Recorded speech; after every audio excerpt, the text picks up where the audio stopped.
substitute for me. It literally tastes like, Yeah, it tastes like, use Google Chrome. it's different. It doesn't it like taste like almost meat? It's very- It's fine now? Yeah. Okay. Or Would you be vegan? Pineapple? Would you be vegan? Could I? Mhm. I don't know. Like for a week. No. Dude. You know, I grew up on a farm, so it's like, we always had fresh pig, lamb. My family, my mom was a huge ranch with lamb, you know, she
You don't work for the public. I shut this off, right?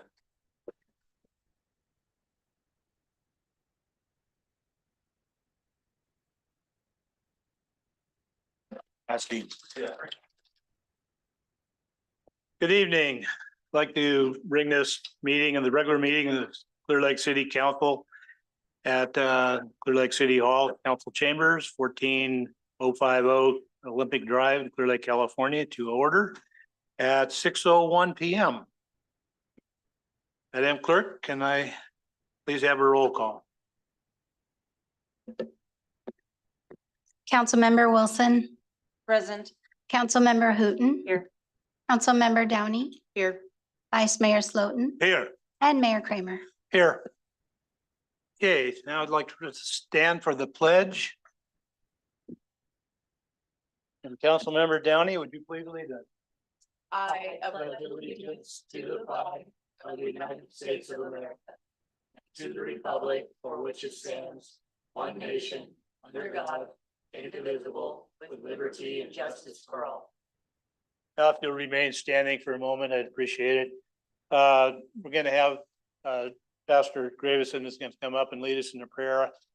Before we start, and I think he'll mention it also, we've lost a member of our community this past week, a longtime member, a longtime businessman, a member, past member of the city council and mayor of the city council of Clear Lake, in Bob Mangori, passed away on Monday morning. So please remember him and remember his family in your prayers.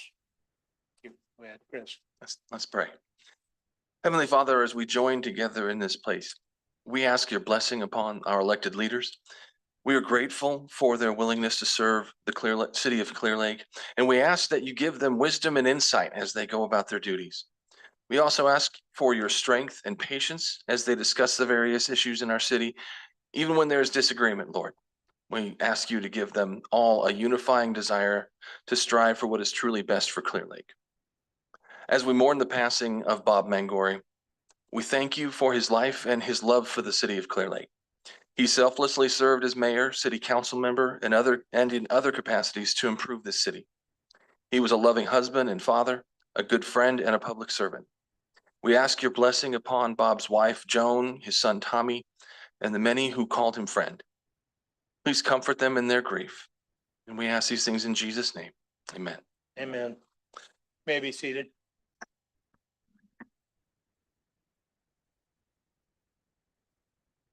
Okay, just to go over the meeting procedures first. All items on the agenda will be open for public comments before final action is taken. Citizens wishing to introduce written material into the record at the public meeting on any item are requested to provide a copy of the written material to the, to the Administrative Services Director, City Clerk, prior to the meeting date, so the material may be distributed to the City Council prior to the meeting. Speakers must restrict comments to the item as it appears on the agenda and stay within a 3-minute time limit. The mayor has the discretion of limiting the total discussion time for an item. If you're on the Zoom meeting, please note that only written comments will be taken via Zoom using the Q&A chat feature. Please enter your comment on the Q&A chat feature. We'll start with the adoption of the agenda. Mr. City Manager, are there any changes to that? Excuse me. No modifications, Mr. Mayor. Thank you. Okay, may I have a motion and a second? I move that we adopt the agenda as presented. Okay, a motion's been made by Vice Mayor Slotin and seconded by Council Member Wilson. Please vote in your portal.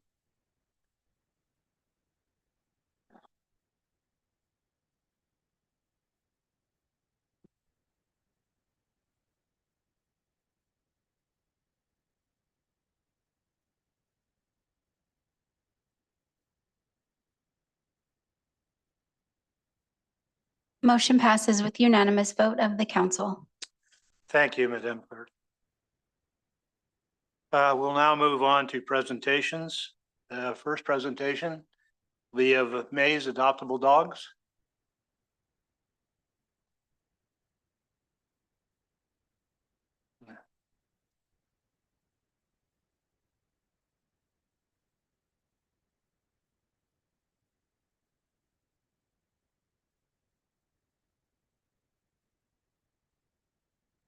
Hello, everybody. So for this month's adoptable dog, we brought Annie. Annie is our sweet senior pit bull mix with a heart full of love. She's a social butterfly who gets along wonderfully with other dogs and becomes fast friends with everyone she meets. Her favorite activities include cozy snuggle sessions and leisurely walks. Annie is not just a companion, she's a gentle soul who fills our lives with joy and affection. If you're looking for a cuddle buddy, Annie is your girl. She is microchipped, spayed, and up to date on all vaccines. For those of you who follow us on Facebook, Annie is the dog we posted about being found tied to a fence behind a vet clinic. She had a large infected mass the size of a softball in her stomach. She has since had it surgically removed and is healing wonderfully. If you would like to meet Annie or any of her friends, we are open 9 a.m. to 6 p.m., 7 days a week, and located at 6820 Old Highway 53. Thank you. Thank you, Julia. See you, Amy.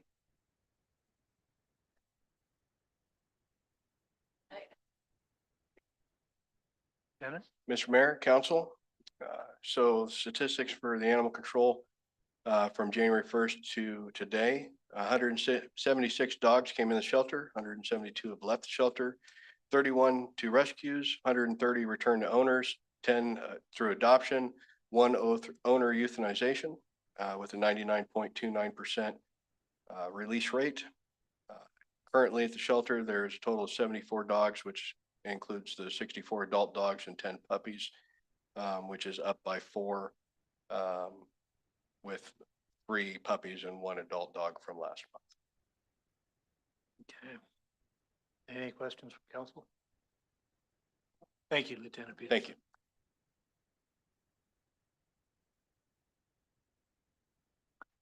Okay, now we're going to move on to proclamation declaring May 18th to the 24th, 2025 as Public Works Week.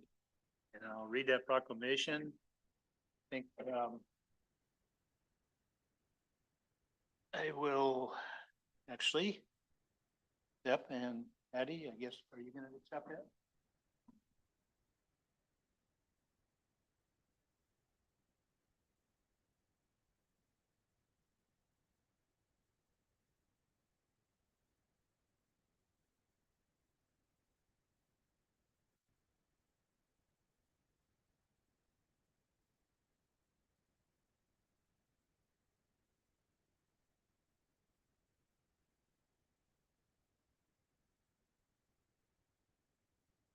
All right, can you hear me now?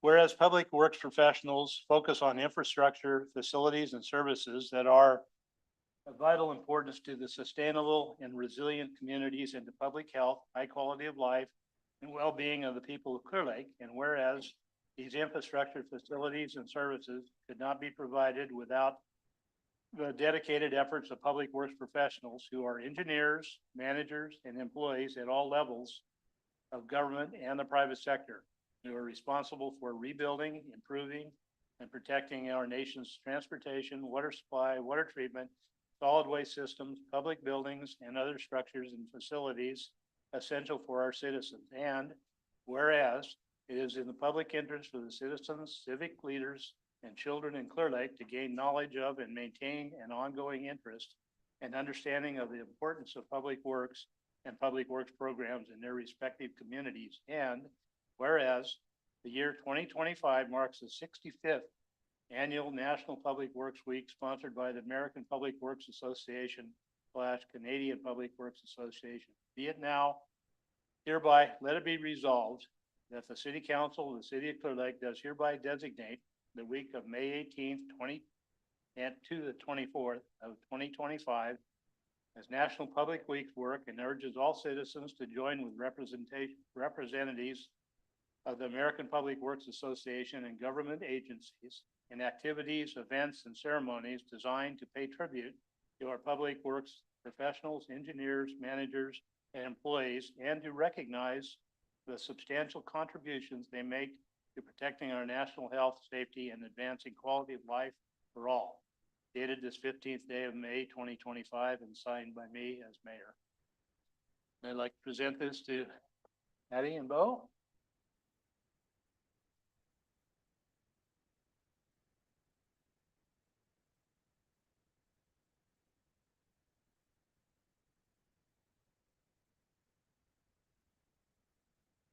Thank you.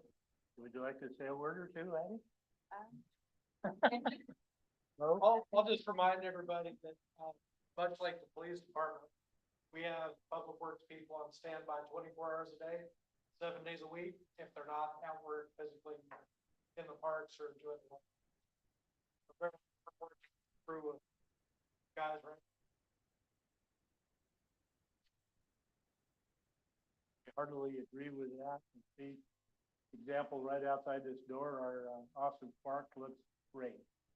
That's due to the efforts of you and your staff. Thank you both. Thanks.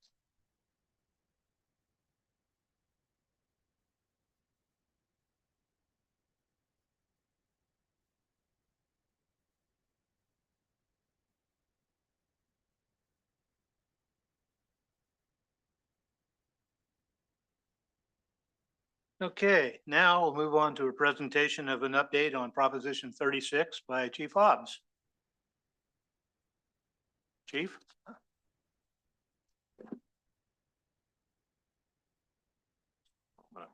It's loaded here.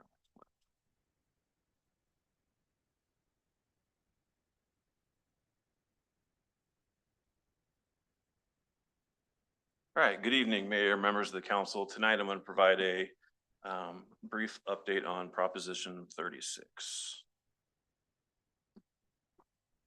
The first little background on Proposition 36, it was passed by voters in November of last year, went into effect December of last year. It was enacted in response to rising retail theft and petty theft crimes that many people believed were a result of Prop 47 in 2014. Prop 47 reduced many theft and drug crimes to misdemeanors. So an overview of Proposition 36. It introduced significant changes to California's Penal Code and Health and Safety Code regarding theft and drug possession cases.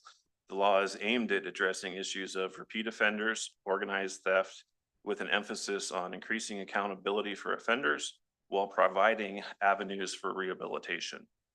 Some of the key areas include enhanced penalties for theft and drug-related crimes, while still maintaining leniency for first-time low-level crimes, providing judicial discretion for sentencing, and expanded use of treatment programs for repeat drug offenders or theft offenders that are addicted to drugs. Some of the applicable penal codes: 490.3 organized retail theft, 666.1 penal code felony petty theft for repeat offenders, and then 11.395 enhanced drug possession penalties. And again, on these, the focus is for the habitual offenders, not first-time offenders. It is for the people that have been having issues for a long time and often are not receptive to treatment and rehabilitation, things that have been offered in the past to them. So some of the strategy, last year, we provided officer training before the law went into effect for our staff, so they would be able to evaluate and decide what cases these enhanced charges would be used in. We collaborated with the district attorney's office, the Lake County Superior Court, Lake County Probation, the sheriff's office, and behavioral health regarding the processing of these new things and ensuring that other agencies would be able to handle the influx and be able to provide treatment and rehabilitation options for the offenders where those situations would work. Some of the statistics for January through April of this year, we had 31 misdemeanor theft cases that could potentially apply to this Proposition 36. Of those 31 cases that were reported to us, 4 were eligible for the enhanced charging within Prop 36.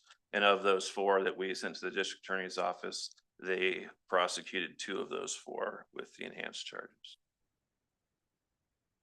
Drug cases under the 11.395 Health and Safety Code, we had 57 drug possession cases during this time period that fell under 11.395.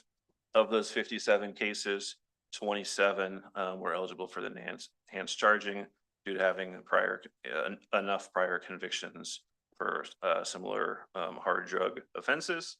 Of those 27, 16 were charged with enhanced felony charges by the district attorney's office. That gap, there's about 11 that haven't been charged. Roughly 7 or 8 of those cases have gone up recently, so they haven't even made a decision on whether they're filing those cases or not. So likely several more of those will be filed by the district attorney's office. And then organized retail theft cases, we had 0 of those that fall under 490.3. These ones are typically theft crimes that occur over a period of time. It could be days, weeks, months, where the value of what the person steals adds up to over $950. So if they stole, $400 on 3 occasions, they would get over that limit, and we would be able to use this new charge for those offenses. We have several of those 31 cases we have there. The total, there's several of them that at some point would get under the over the limit of this, but a lot of them are small value cases where they steal $10, $20 worth of items and then a week later do a similar theft. So none of them have added up to that value to get to that threshold yet. So some of the initial observations, significant impact for the drug offenses, minimal impact on the theft offenses, and then no impact for the organized retail theft offenses. Some of the next steps, we'll continue to track the data and analyze, and then we'll do a little more outreach with businesses.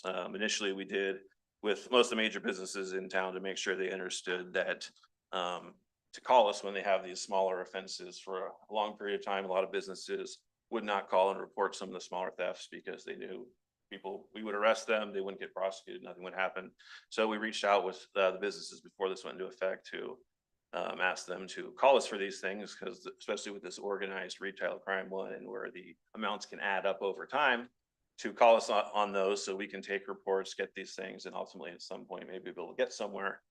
This new proposition, there's a lot more teeth to it as far as forcing people to do rehabilitation and having more serious consequences if they don't want to do some of those things. Where under the old system, there was basically they could do the rehabilitation or they could not do it, and there was not really anything else to be done.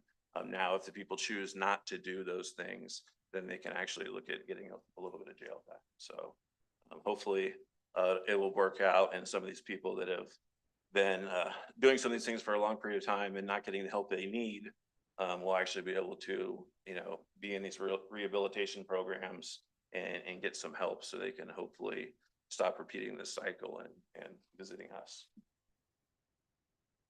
And that's the end of my update.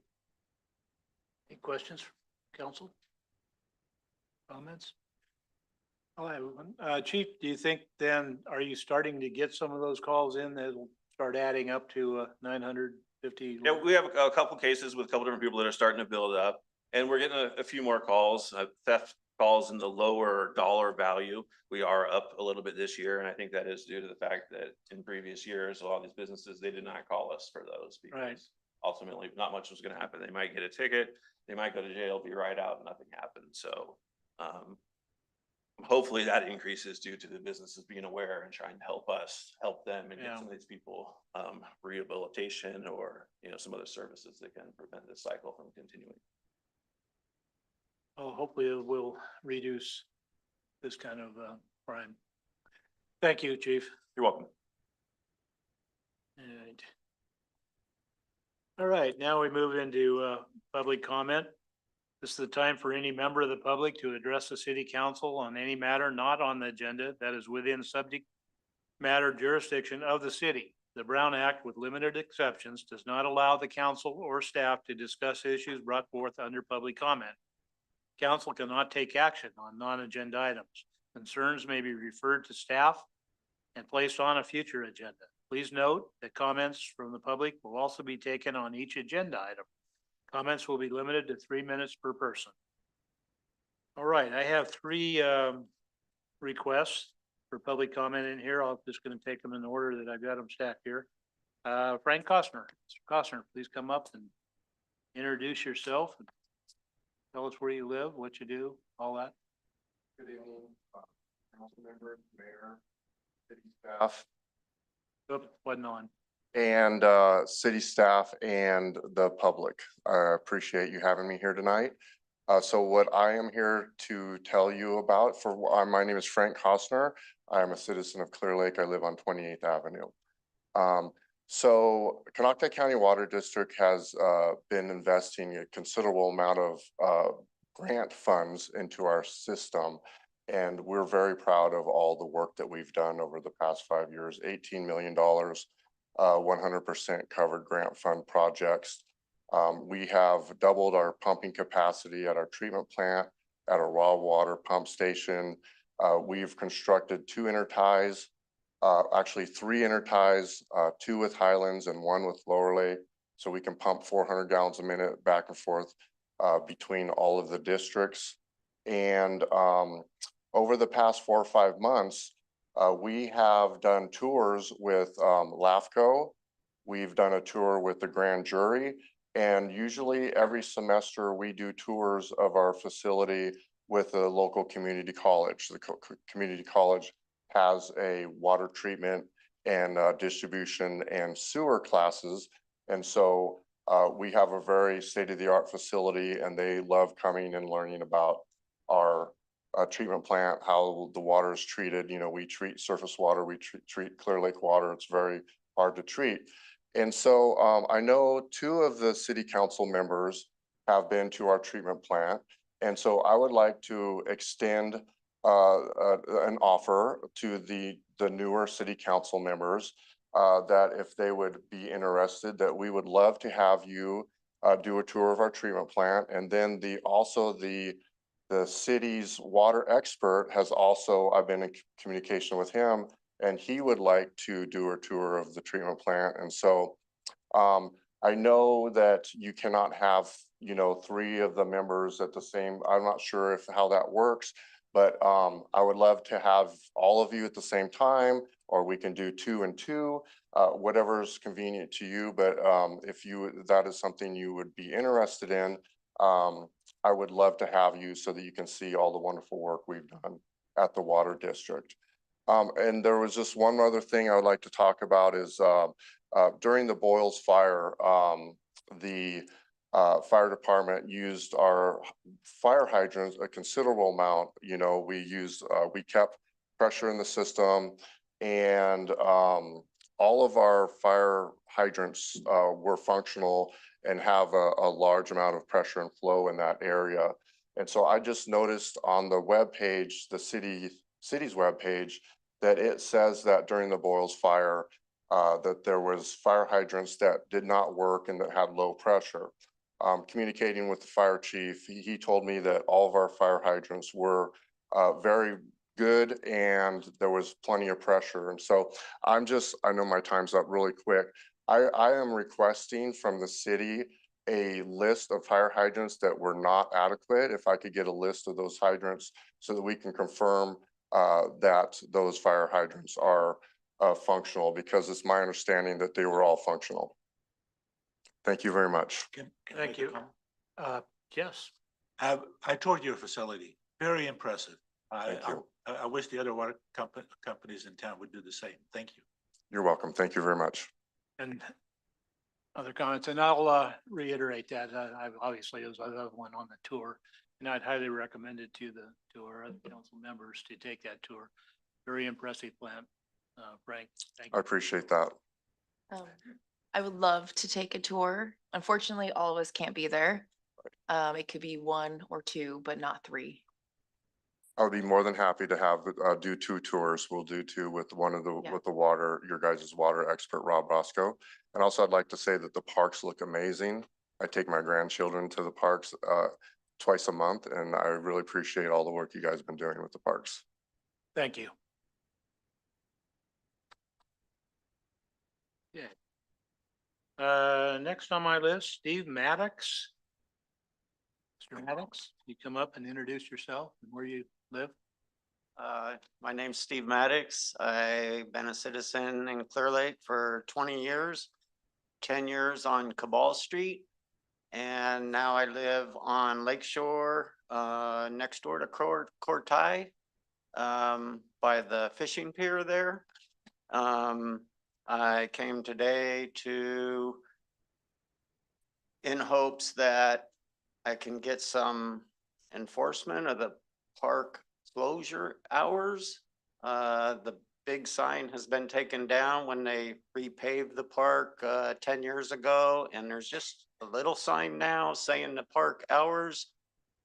But every night mainly between midnight and 2 o'clock in the morning, there's sideshows. I have a picture here of my fence that they drove through last Thursday night. This is the third time that it has happened. And it's basically every night, not the sideshow, but loud music, gatherings. It comes alive in the middle of the night. And I don't know what to do. It's getting to where I could barely live there. With the influx of population in Clear Lake happening, it's just over the last, I've been there 10 years and it's just getting worse and worse.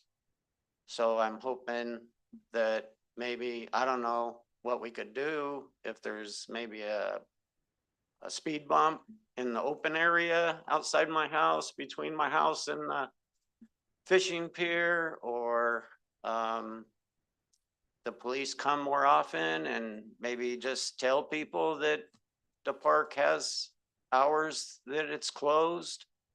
And then also I lived on Cabal Street for 10 years prior, and I still own some houses on Cabal Street. And I can't drive my car down the street. The road's so bad. So I voted for the road, the taxes to improve the roads, and a lot of the roads, most of the roads have been, surfaced. But I was hoping maybe I could get on the list for Cabal Street. So because it is a one-way and we have to go, can't go down to Lake Shore from my houses. I have to go down Cabal, up Coloco, back down Woodland in order to get to Lake Shore when I leave my houses. So thank you. Thank you, Mr. Maddox. Would you like to, can we show this to somebody? Yes. This it's is, right up here. Give- By the way, I do have to say Stop. your property is very nice. You do keep it up very nicely. Yeah. Yeah.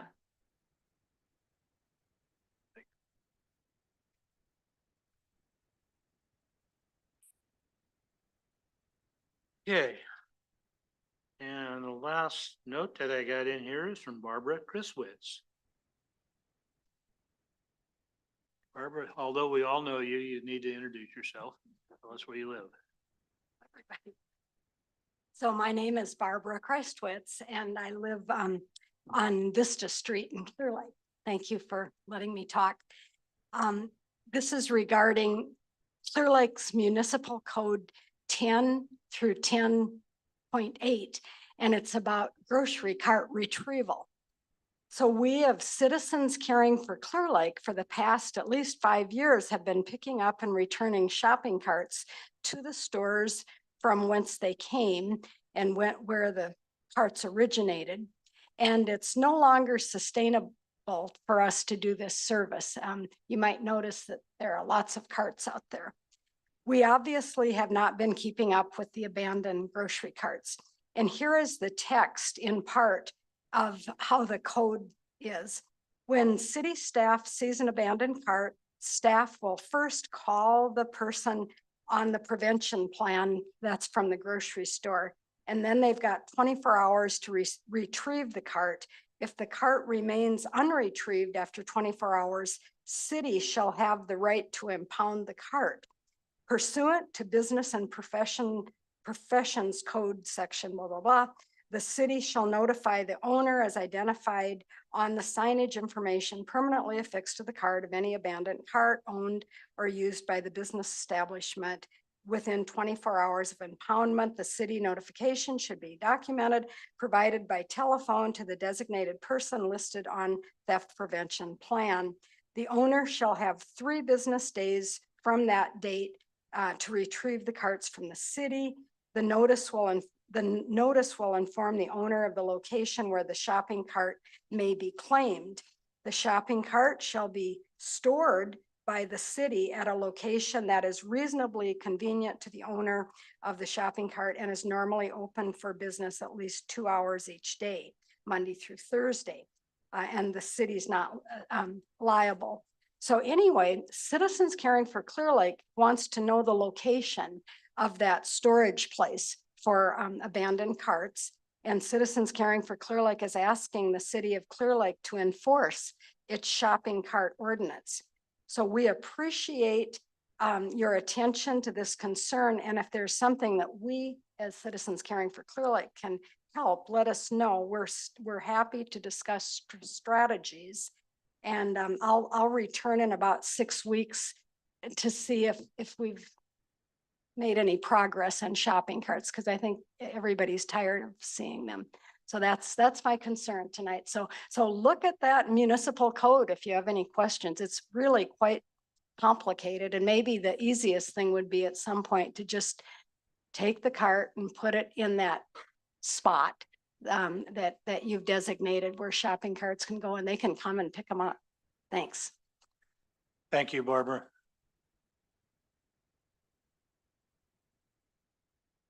Okay, that's all of the written requests. Is there anybody in the audience that would like to come up and speak? Come on. Please state your name and where you live. Hi, good evening. I'm Bruce Robinson. I'm from Cobb and Lake County, obviously. I was asked to come here from Valerie Stalling with the Send Rover on Over. She is a dog trainer and putting on a nonprofit fundraiser this Saturday. And then Kim Costa, the mayor over Lakeport, asked if, I think it was a couple of you who might be interested in the information. So I wanted to give you a little bit about that. It's going to be on Saturday morning, 9 o'clock. There'll be a kind of a kind of a beginning where you can get acquainted, and there'll be a fun walk run, a mile walk or a 5K run. And then there'll be a series of vendors will be there. So you'll be able to get information about these more deeply into what's going on in the county as far as the cat and dog crisis and how you can help. So we're really trying to bring community together. This is really about community, and about the way to get through this is for community to come together and figure out the solutions together. So there'll be some other vendors, free dog tags will be made there, and lots of information. I think there's a pet insurance gal will be there, and I'll be there with my homemade dog treats, and we'll do also a photo booth so that when everybody's done with a run, if they want to get a quick photo taken, they'll have that done as well. Where in Cobb will that be? It won't be in Cobb. It'll be over in Lakeport. And it is, she's right off of, see if I have the address here. It is over on Reeves Lane, right off of Soda Bay Road. And it's 2945. And I did bring each of you a flyer so you can have the information there to pass it around. Okay, thanks. So thank you very much. You're welcome. Thank you for speaking. Are there anybody else in the? Okay, we have two. Well, please tell us who you are, where you're from. Joyce Overton, City of Clear Lake. Thank you for letting me speak. Two things. One, I wanted to say I've been gone because of family incidents. And so I noticed that you had a review on our city manager, and I wanted to comment on that. I've been here for 20 years. Not always do you get along with your city manager on every item that you do. I was very surprised at the new council, because when I was new, I did talk to past council because I hadn't been here long enough to know about the city manager. I was kind of shocked that I didn't get a call from any of the new council members. Sad. Ellen and I've had our times. We've bumped our heads, but I'm going to tell you, the last two city managers are the best we've ever had in this county and in this city. So I wanted to kind of let you know that I'm sorry I missed that. but I wanted to kind of do my input on that. I wanted to comment on our animal control. I don't know what you guys have done, but they've been very impressive. We've had some complaints about the animals over on in the avenues. And we found out where the dogs were and they came right over and taking care of it. And they've been back several times to the people that we've complained on. So that 6 packs of dogs that were running around have now been contained. So I mean, happy to say that hopefully they don't get out again. So, you know, and our code enforcement is doing a great job too. I mean, we have really good public works and code enforcement and stuff. We have good staff. We're not always going to get along with them, but you do have good staff. So that I just kind of wanted to let you know what my thoughts were on Alan and in my opinion, because I didn't get a call from any of you guys. So I'm really sorry that I missed that meeting, but take it into consideration. Thank you. Thank you, Joyce. Lady, would you like to come up?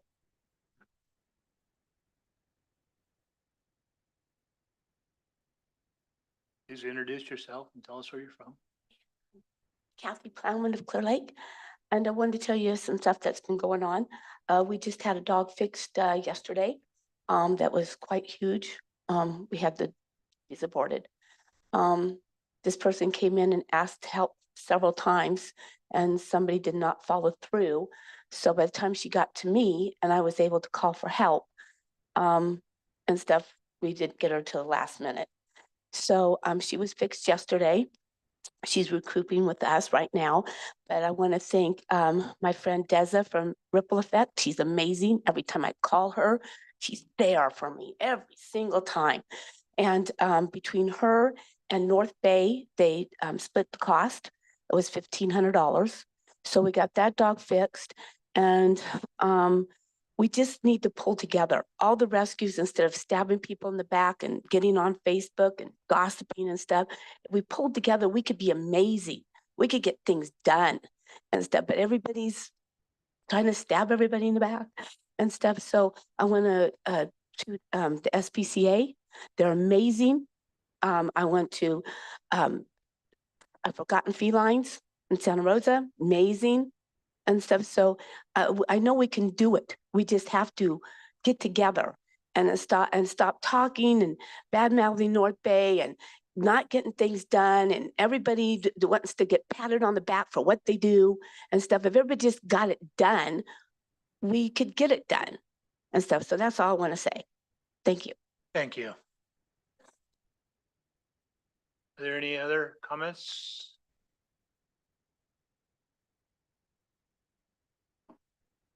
Come up and introduce yourself. It hurts to watch you walking, by the way. Oh, sorry. It hurts me too. My name's Stephanie Hummel and I'm from Clear Lake. And, you know, I just want to say that I come here, I try and come out every meeting because it's important to me. I like to hear what's going on. I like to be a part of. And so it's all sort of really new still as well. But I mean, I was just looking at the agenda and there's things that I, you know, want to hear about and it just gets passed over. And so, I mean, like the fire stuff, like the application of the renter stuff, you know, it's important for me to know. I mean, I know because I read it that there's going to be a meeting June 19th, but I'm just here and I just wanted to say I like knowing what's going on, and when you guys keep passing things and I don't get to hear what's going on, I like just to know what's going on. Thank you. Thank you, Mrs. Hummel. Is there anyone else in the audience that'd like to make a comment? Seeing none, Madam Clerk, anything on Zoom? There are no comments on the Zoom, Mr. Mayor. Thank you, Madam Clerk. We'll now move on to the consent agenda. Calendar, excuse me. All items listed under the consent agenda are considered to be routine in nature and will be approved by one motion. There'll be no separate discussion of these items unless a member of the council requests otherwise, or if staff has requested a change under adoption of the agenda, in which the case in which case the item will be removed to separate consideration. Any item so removed will be taken up following the motion to approve the consent agenda. Does any member of the council wish to discuss a consent agenda item? Nope. Okay, does any member of the public wish to speak on an item on the consent agenda? Okay.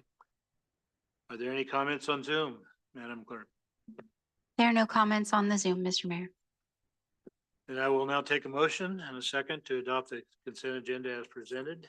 I move that we approve the consent agenda as submitted. Do we have a second? I'll second it. A motion's been made by Vice Mayor Sloden and seconded by Councilmember Hooten. Please vote in your portal.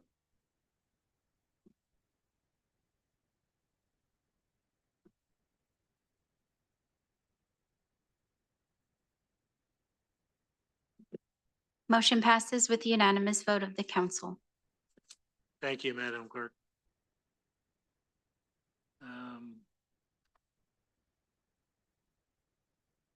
Okay, we'll now have, oh, okay, don't need that.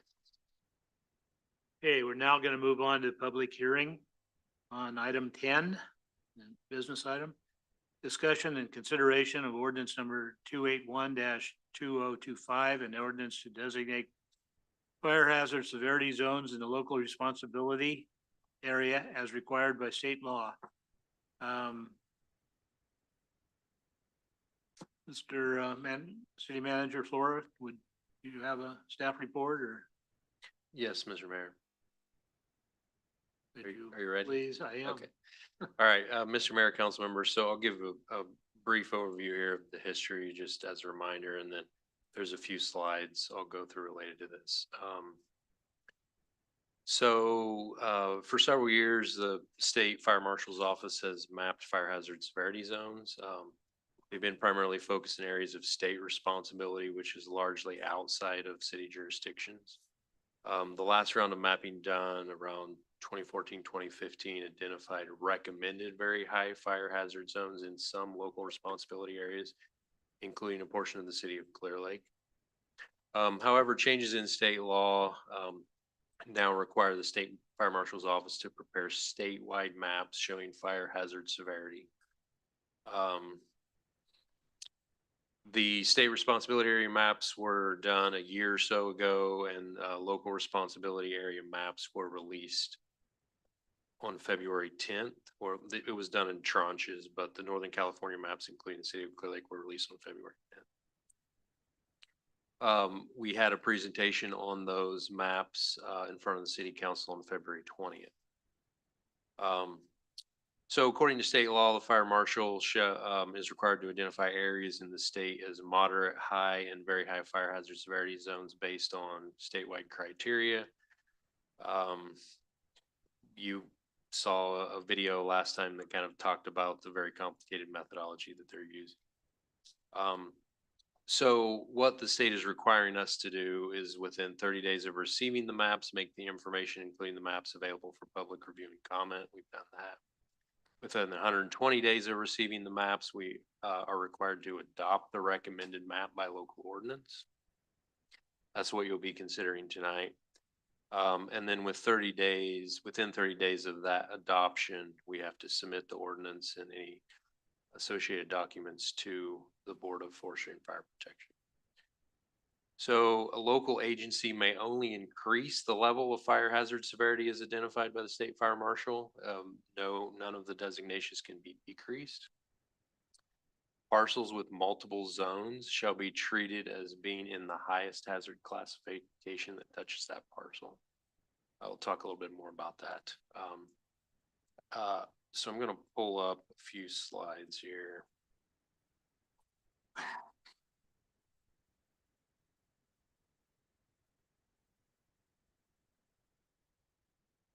So this is really just a set of slides that were produced by the State Fire Marshal's Office to be utilized by local jurisdictions during this process. So this isn't my content, but I thought it would be good to make it publicly available. This is the government code that required this to happen, the 3 zones. Talks a little bit about how the severity zones are determined, fire history, vegetation, flame length, etc. You know, I don't really feel like speaking in detail to each of these because they're not my slides, but I wanted to make sure that this information was publicly available. So there's wildland versus non-wild land zones, which is kind of the distinction between state and local responsibility area. So again, this is, so what does this mean? This is something that's important. So once these go into effect, what hasn't happened up to this point is buildings within city jurisdiction have not been subject to what they call the wildland urban interface, which is a portion of the California Building Code associated with very high fire hazard severity zone. So the high and very high zones in the city will actually be enforcing through our building code, those standards on new construction. And then of course, other property development standards, road width, water supply, that type of thing, all the things that have been happening in state responsibility area for a number of years are part of this. And then there's new defensible space requirements. We talked about that a little bit before as well. And there is a real estate disclosure, and this is, you know, going to impact insurance rates for folks in the zones. This is a graphic which, again, I won't describe, but it shows the very high, and moderate different zones, and then the impacts both in SRA and LRA, which is state responsibility area, and local responsibility area, which is the city. So a few slides that are specific for Clear Lake. So again, this is the timeline that's been passed to us by the state. So you can see we have first reading of the ordinance before you tonight. And then we would come back with a second reading, assuming the council approves this on June 5th, which would be within the 120-day deadline. And then we'll submit the map to a state fire. So there's one focus, this is a lot of text, but I mentioned that a lot of parcels have multiple zones. So when the maps were created, it was based on, you know, vegetation, hazard, fire history, all of these sort of things, which created sort of these buffers that are in no way consistent with parcel boundaries. And so we did some research in coordination with our local fire marshal about how we will implement this. And I'll show you a graphic in a little bit, but there's a number of examples of parcels with multiple zones on that parcel. And so as I mentioned earlier, you could have literally moderate, high, and very high as a portion of your parcel. The end result, according to state law, is that that entire parcel needs to be treated as if it's in the very high fire hazard zone. So in our discussions, we decided it would provide better clarity for staff as well as a member of the public, just to have the adopted map by the city reflect that single designation per parcel. This is correspondence that we got from some state representatives about this. And so, you know, just if you can kind of browse through that, it explains if any parcel falls within a high or very high severity zone, the property is effectively treated as being in that zone for regulatory purposes. There's no concept of parcel designation. For example, if you say have 2 zones on your parcel and you plan to build a house in the moderate zone, but it's also has a high designation on another part of the parcel, you know, you may want to be able to take advantage of the moderate designation, but under state law, you're not allowed to. And so hopefully you can kind of pick up what's going on here. So the image on the left is a number of parcels in the city. So this is actually the Burns Valley Sports Complex parcel. Olympic Drive would be just to the south, Burns Valley Road coming along up here. So you can see the different designations, and the gray borders, of course, are the parcel boundaries. And so you can see, as an example, the sports complex, most of it is in this gray zone, which is considered unclassified, which have no restrictions. But it is touched by the moderate zone in a few areas. Same example here. This is the property that's owned by Calvary Chapel, which is largely vacant, has 3 zones on the parcel, from unclassified all the way to high. So this is the result. We put this through our GIS mapping system, and you can see that it was able to, use an algorithm that transmits the highest severity zone over the whole parcel. So this is what the end result would be. All of these up here, north of Burns Valley Road, would be very high. Burns Valley Sports Complex parcel would be moderate, and these parcels would be in the high designation. And these parcels here along Olympic Drive, which are not touched by any of the other zones, would remain unclassified. Does that make sense? I don't like it, but it makes sense. Well, I don't like it either,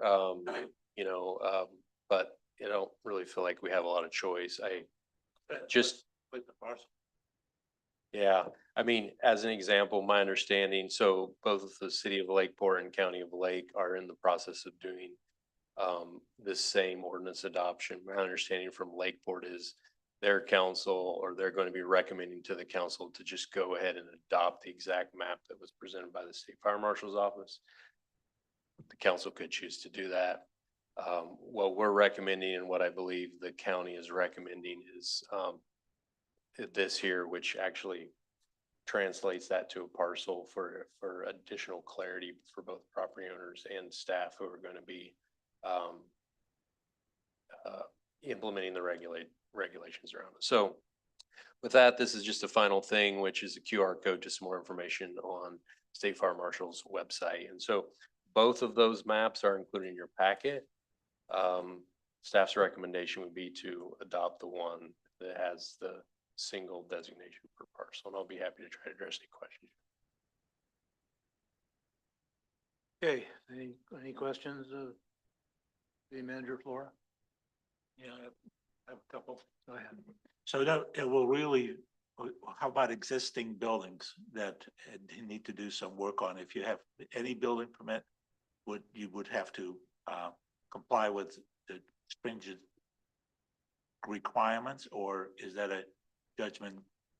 It is somewhat of a judgment with what they call the authority having jurisdiction, which is us. And we have talked with the fire protection district about that. And I think our plan is to implement kind of based on basically the same rules that we use now, where, if you're doing a small addition on your house, you wouldn't be required to comply with that, but kind of the 50% rule is what we're planning to use. Okay. Any other questions from council? And, sorry. Go ahead. So the new requirements is all about like metal roofs and for new construction and defensible space, like this morning, the fire marshal explained again. Is that for all? Yeah, I mean, it doesn't require metal roofs, but it has to be, there's the standard, I forget what it is. There's a certain class A. So you can get asphalt shingles that meet that classification, but it's some type of, and then there's the vent screening, which is important. All those things need to be done like that when you do new buildings. Yeah, I mean, I think the biggest challenge that you're going to see for existing homeowners with these maps is the insurance companies are going to use these to impact your insurance policy, even if you are doing an addition or building a new house. Okay. Any other comments from council or questions? Seeing none, I'll now open the public hearing. Or any public comment on this? Mr. Costner. Frank Costner, like I said, I live on 28th Avenue in Boyles, and so I'm going to be currently, I believe it's going to be in a severe fire area. It's a red, and so I'm very concerned about my insurance. If I have State Farm, they're probably going to drop me. They're already, I think they have they're locked in for a year. But I'm just wondering, is what can be done to get that reduced? As I know it's gonna take, you know, a community-wide, it's just nothing that me as an individual can be able to do. But I'm just wondering, like, if, you know, we could have a fire break around the whole avenues, or, you know, obviously, Conocta County Water District is promoting the Firewise communities. We have information on our webpage. We also have the chipping program. That information is available on our webpage. I recommend anybody that hasn't been to ConoctaWater.com, go check out our webpage. It's a very nice webpage. But my concern is that it would be really nice to see what could be done to get that reduced. I know that this is nothing that the city designated, but it came from the state. Yeah, I think your idea, the Firewise communities, I think are gonna be probably your best tool to enhance, and reduce and increase your fire resilience from what I'm seeing. I'm just wondering if that's going to, like, you know, my question is like, how could we get that designation lowered? That's, I wish I had an answer. Yeah, well, thank you very much. I know it's coming from the state. If I could add one thing, I mean, Yeah, go ahead. I thought that there was gonna be some representatives from the fire district here tonight, but I mean, one other thing that individual property owners can try to do is to have a free inspection from our local fire marshal. And she will tell you what needs to be done to meet a lot of these things, and then with the hope of getting the certification that you can then pass on to your insurance company. But it's gonna be a real challenge in these very high zones in particular. Yeah, is something, Fire Marshal Lancaster is offering it's a free inspection, as I recall, and I would take her up on that, Mr. Costner, and maybe encourage your neighbors as well. Every little bit helps. It's not one thing is gonna do it. Are there any other, public comment?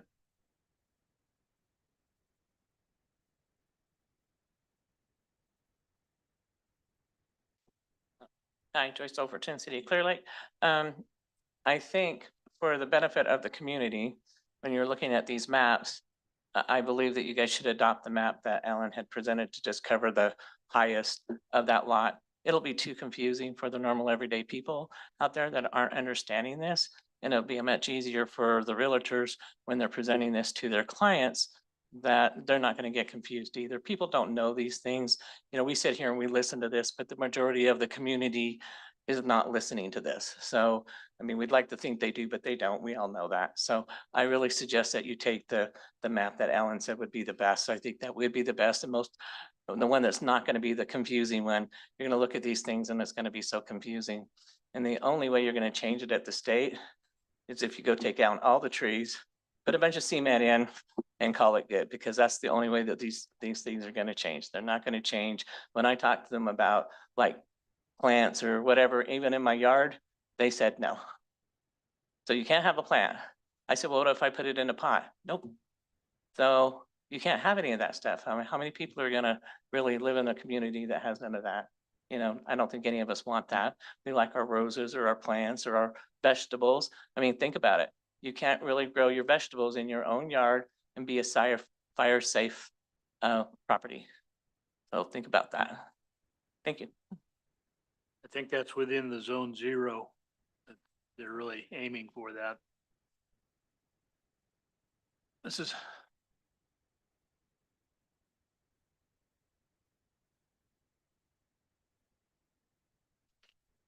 I'm Stephanie Hummel and I'm from Clear Lake, and I do want to say that the cleanup over there where the citizens did the cleanup and they were saying it was like 4 feet, they went to 8 feet. It looks really, really, really good. I think they did a really good job. I was going to tell you. So what I was wondering is, will the public be able to see this happening as far as the maps go? Like, could we come here and get a copy of the maps to look at? I only really paid attention to the one. I didn't really pay attention to the other one. And then the other thing was, this is the first reading, so we'll have the second reading here. And then will there be a vote after the second meeting, or will there be a vote after on the third meeting? And or will it be behind closed doors? Okay, that's all. Thank you. Would you like me to address any of that? Mhm. Related to availability of the maps, sure, you could come down to City Hall. I'll be happy to share. They are on our website. The link is there in the staff report. So there, it's available there. Related to first, second, third reading. So, no actions or votes of the city council happen in private. If the council moves forward tonight, this would be the first reading. There would be a vote on that. And then the second reading would happen at the next city council meeting in June. And then the ordinance would go into effect 30 days after the second reading. Mr. Sabache. Good evening, Mayor and council members. This is what I plan to do with the Board of Supervisors. You have no choice. This is a fake decision. You kind of have to adopt these, whether it's the right map that you were given or a change, it really doesn't matter. But I think if we all approve and adopt these quietly, we're not doing it correctly. I'm not sure how you guys feel, but the methodology, in my opinion, is crazy. They imagine there are no human beings alive on planet Earth, and they do a 50-year projection of what planet Earth would look like without human activity. That is ridiculous. I think their methodology is not realistic. I think they are making things that much more difficult for us. Development will become close, if not completely impossible. You don't have a choice, you have to adopt this, but you do have a choice whether or not you send a message back to the state saying this is not correct, the way that you're doing this. Had you destroyed your nature and created a concrete jungle, you'd be perfectly fine with developing anything and everything you want. You are not the reason that climate change exists, but you are being completely burdened by everything that climate change does. Not only do you have the fires, but now you don't have the ability to develop. So I would send a message to the state, and that's what I'm going to be requesting that the Board of Supervisors does the same. Thank you. Thank you, Supervisor Sabache. Any other comments in the?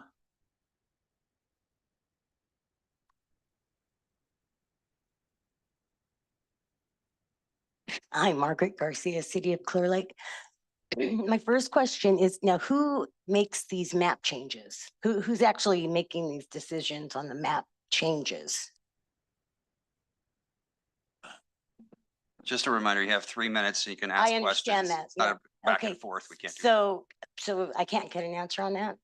You can ask questions in your 3 minutes and Kind of a big deal. I mean, I'm curious as Ask to the who's question. making the changes and I'm with Sabatier on the fact that this seems ridiculously unrealistic, if not beyond that. And there should be some noise made about that fact. How you gonna, there really should be some pushback, a lot of pushback on this. And I'm wondering why the maps are being changed. And are there any other examples other than the one that you just showed in your video?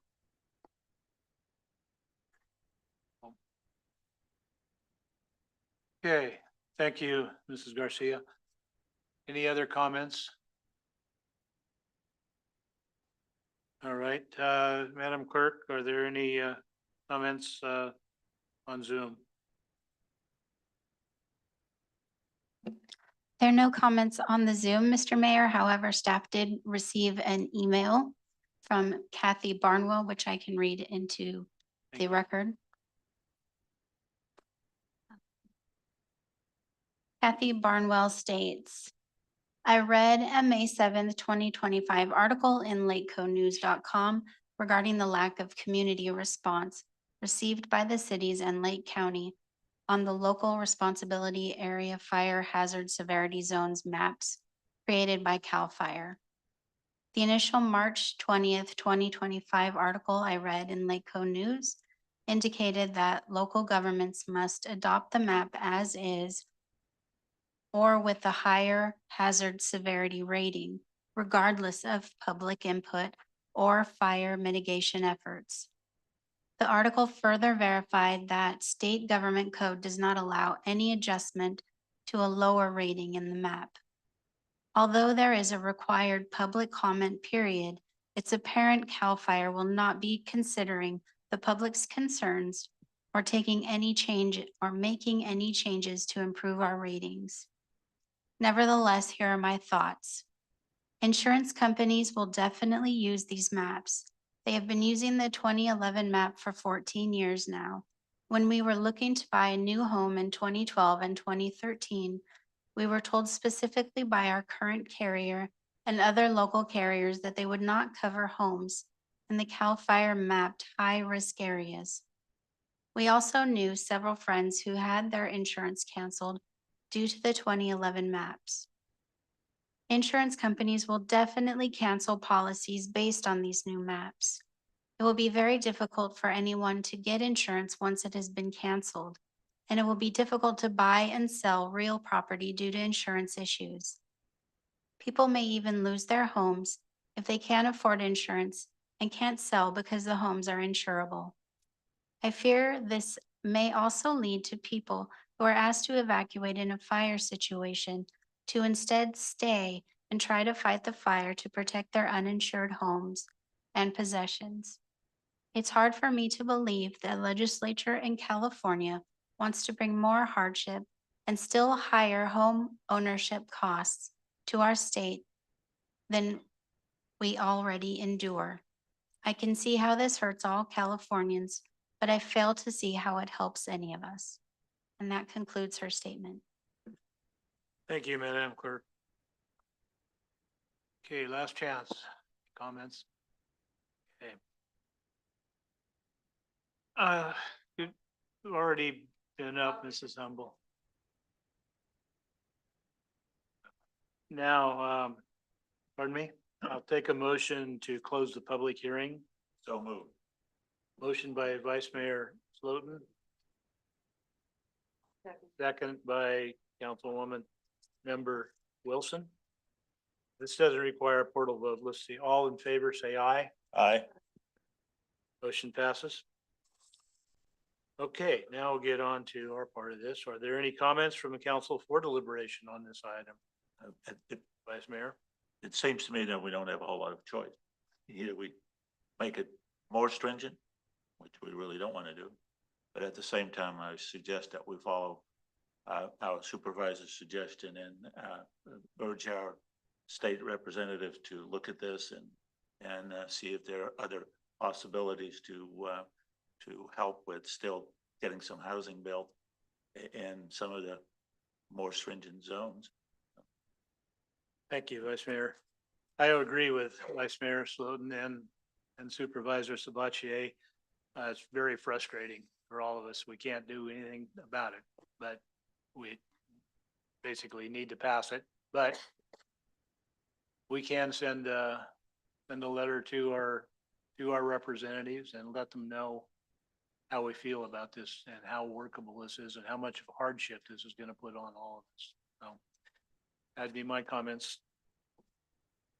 So I will now take a motion on the item. Anybody? The first reading.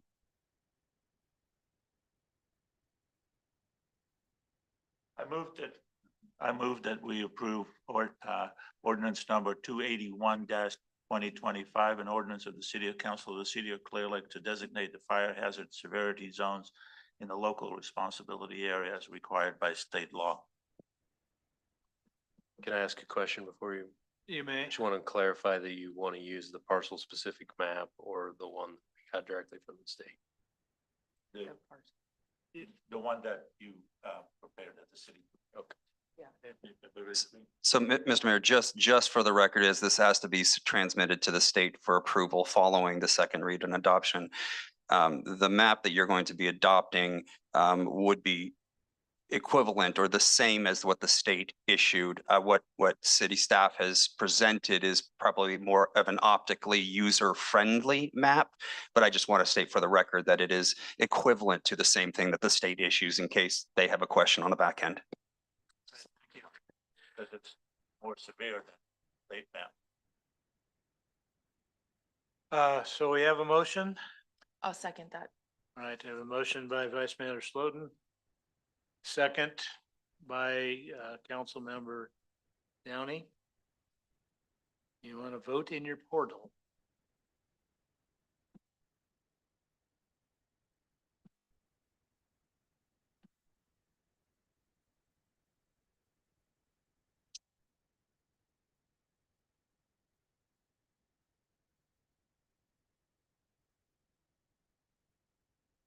Motion passes with unanimous vote of the council. Thank you, Madam Clerk. Now we'll move on to item 11, another public hearing to consider closeout of community development block grant COVID 2/3 funds for the senior community center upgrades, resolution number 2025-19. Mr. Flora? Thank you, Mr. Mayor, council members. So there's a few things for the closeout of this grant that we need to just publicly share, so bear with me here. So a few meetings ago, you took action to close out the CDBG coronavirus round 1 grant. This is rounds 2 and 3. We received multiple tranches of funding through this program. The amount in $722,694.32 and all the amendments associated with it. So this funding supported capital improvements at the Senior Community Center and Bowers Avenue, intended to serve seniors and vulnerable populations impacted by the COVID-19 pandemic. We identified the need to improve the accessibility and functionality of the senior center facility to better serve the community's aging population. As part of its commitment to provide safe, inclusive, and ADA compliant public spaces. We undertook a remodel of the senior center. The scope of this work include some modifications to bathrooms to meet safety standards, such as touchless fixtures. There was a major renovation of the kitchen, including a new walk-in cooler, freezer, new flooring, updated electrical, wall paneling, which is necessary to safely prepare and store food during and after the pandemic. Approximately 200 meals per day are prepared and distributed 5 days a week from the kitchen. These improvements ensure the space remains a vital resource for local seniors in the years to come. So with that, this staff report does reference a resolution in the agenda title. There actually is not a resolution that's needed. You just need to authorize city manager and staff to complete the closeout process for the grant. Address any questions you have. Questions? Okay. Now I'll open this public hearing. Time for public comment on this. Mrs. Overton? Did you say 200 meals or 200 people? Because it's way more than 200 meals. It does say 200 meals. Okay, we serve about 46,000 or 4,600 meals a month. So we serve 200 people. Thank you for Yeah. clarifying that.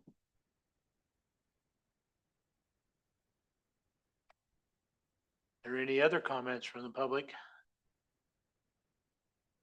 Or questions? Okay, is there anyone, Madam Clerk, is there anyone on Zoom?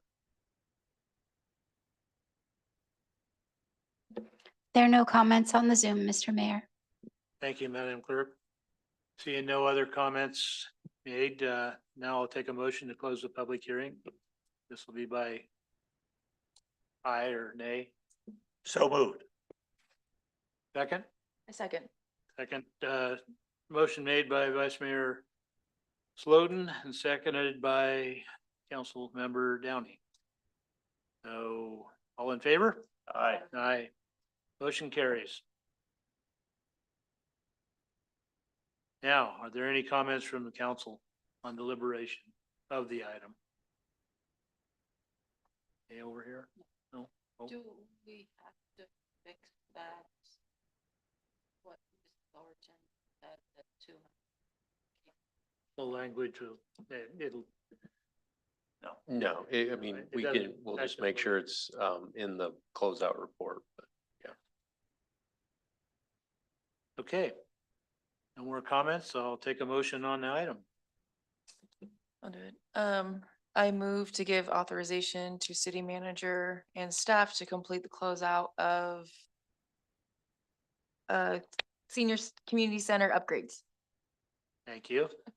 Motion made by Councilmember Downey, second by, I'll second it. second by Councilmember Wilson. Please vote in your portal.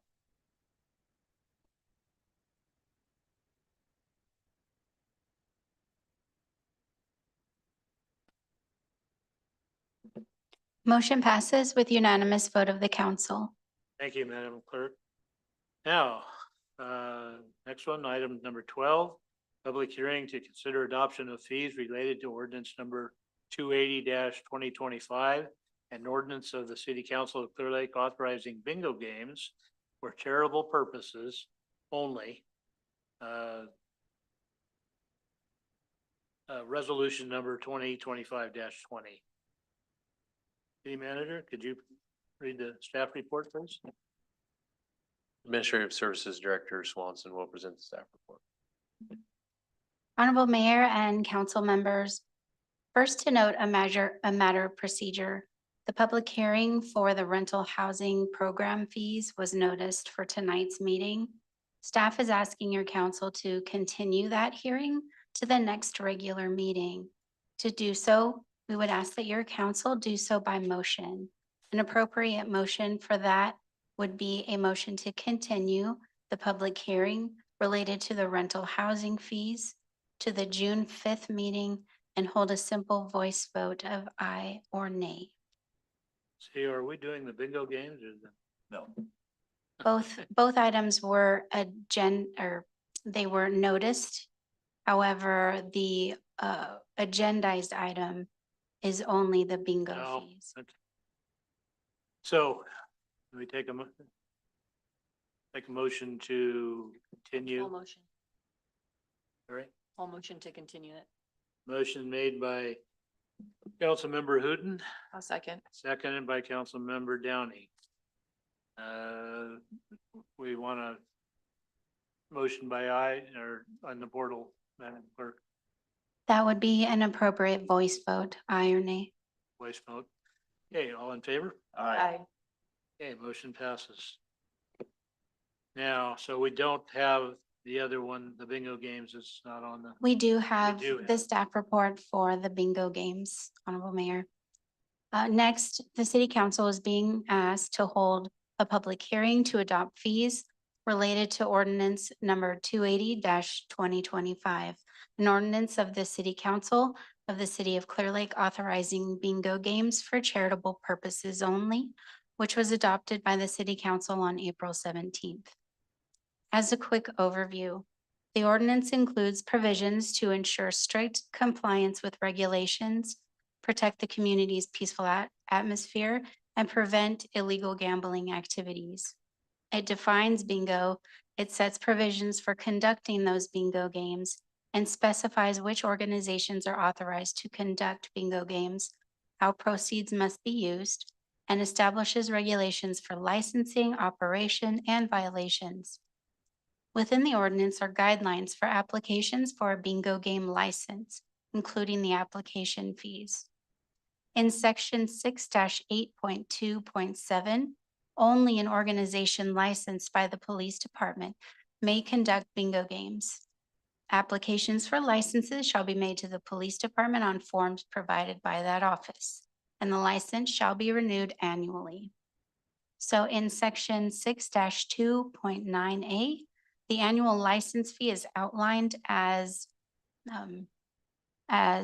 stated in the staff report, but having more than two bingo games per month is $50. 2 bingo games per month is $35. 1 bingo game per month is $25, and having less than 1 game per month is $15. In the situation that an application for a license is denied, at that point, 1/2 of any license fee paid shall be refunded to the organization. So licenses, as I said, were annual with fees varying based on the frequency of games. Those fees are included in the ordinance. And so at this time, it would be appropriate for the mayor to open the public hearing, hear public testimony, and close the public hearing by voice vote and deliberate adopting the fees. Thank you, Madam Clerk. I will now open the public hearing. Are there any comments from, yes, there are.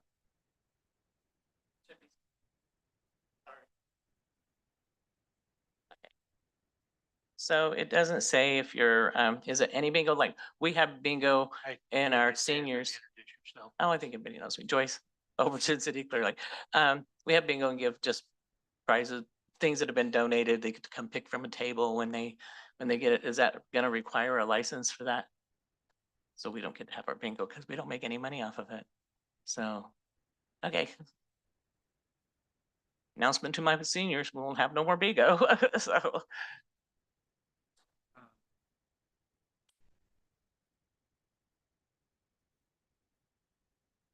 Unfortunately, this is what is required by state law. It is state law. Is there any exemptions to nonprofit organizations? No? Good question. Okay, any other questions, comments from the public?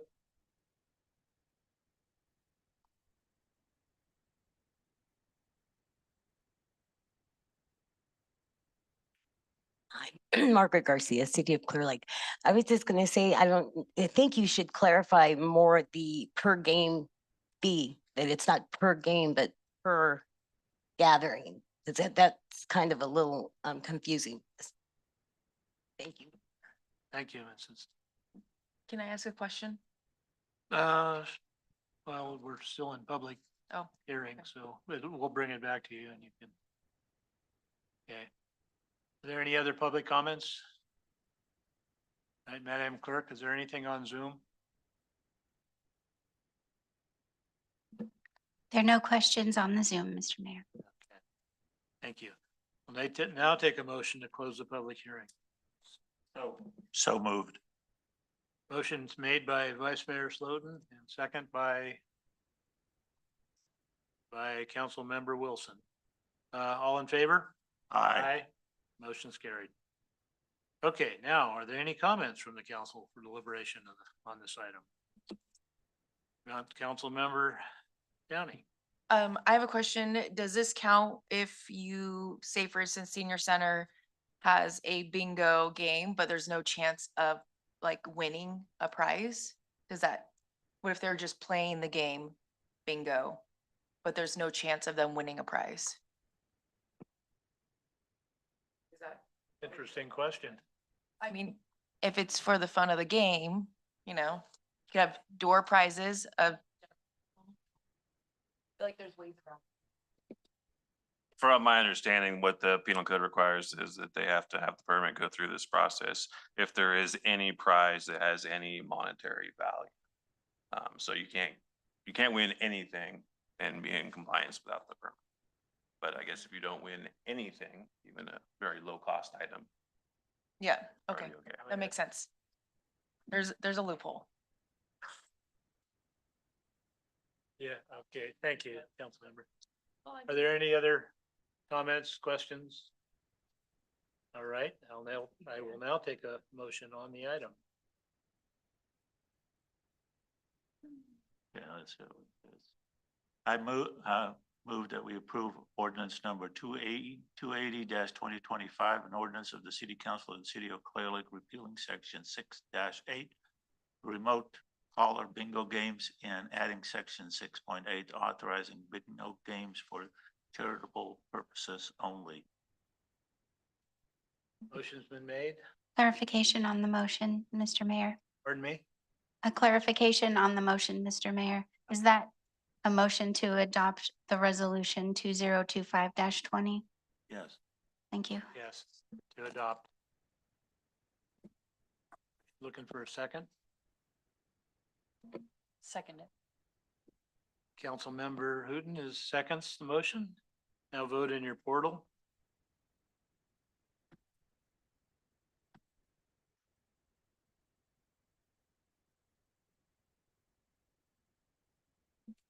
Motion passes with unanimous vote of the council. Thank you, Madam Clerk. Now, we will move on to business item 13. Discussion and consideration of letters of opposition to SB 226 by Senator Calbalon, I guess, on the community college territory transfers. And I think that Mr. Harris, do you? We have a staff. Oh, I'm sorry. Mr. Harris, we're going to go with the staff report first. Ms. Swanson will go ahead and present the staff report.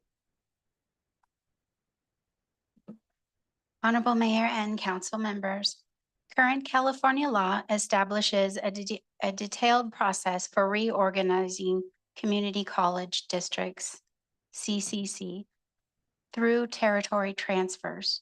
This process typically starts with a petition submitted to the county superintendent requiring either signatures from at least 25% of registered voters in the affected area or a majority vote from each involved district's governing board. Before any public hearing, the county committee must disseminate comprehensive information to the public, the affected district's governing boards, and the Board of Governors. This information includes a description of the proposed transfer and an analysis of its impact on employee rights, district finances, and any relevant city charter provisions. Under the existing legal framework, the county committee can only approve a transfer petition if specific conditions are met. For uninhabited land, the consent of the landowners and the receiving district's governing board is necessary. For inhabited land, the receiving district's board must agree to all transfer conditions in writing, and the county committee must determine that the transfer will not increase state costs. The law also addresses transfers involving multiple counties, requiring inter-county coordination. The Board of Governors has a final say, providing notice of approval or rejection with written justification. The proposed law introduces a notable exception to these established procedures for certain territory transfers. This exception applies when a CCC district is located in a county divided among 3 or more CCC districts, with the majority of each district's population residing in other counties and the territories being transferred in whole or in part to one of these qualifying districts. In such specific scenarios, the bill would circumvent the standard district transfer process. Instead, the proposed law would grant the Board of Governors the direct authority to approve such a transfer, either proactively or upon receiving a petition from a district's governing board or the relevant county committee.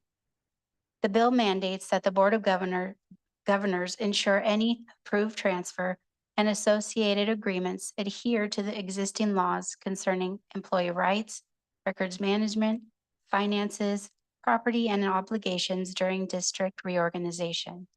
Importantly, any territory transfer approved by the Board of Governors under these new provisions would automatically be considered approved under existing district reorganization law, eliminating the need for an election. Your council is being asked to submit a letter of opposition to SB 226, and a sample letter has been provided within the packet, and that is my staff report. Thank you, Madam Clerk. Any questions from council?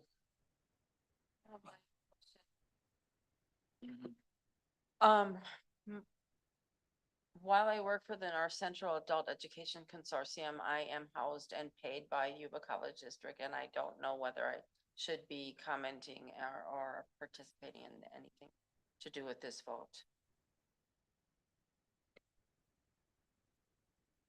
Well, I would probably need a little bit more information, but the safest thing for you to do would just simply to recuse yourself from the vote. I would need to, we would need to take a pause, and I need more information from you on it. So the safest thing would be for you to step down and just recuse yourself at this point. that mean? You do. We'll come get you.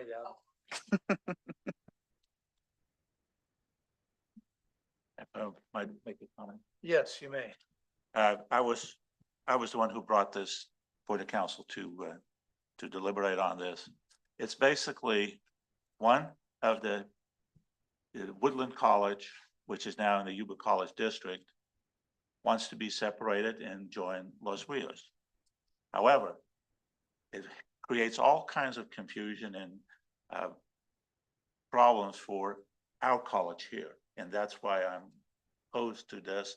We want to be able to have local control, like the board, the trustees of Yuba County Community College District, to have a say in this, and this bill would deny that. So I brought it for the council to deliver on that, and hopefully you guys agree with me that this is not a good idea to have this bill passed. And it's simply for one reason, that Yola County wants to join Los Rios.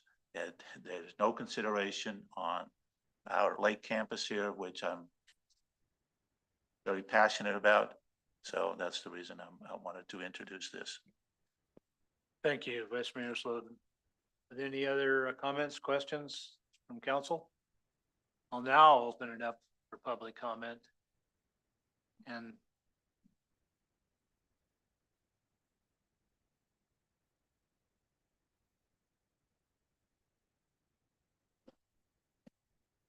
I am Doug Harris. I am a Clear Lake resident.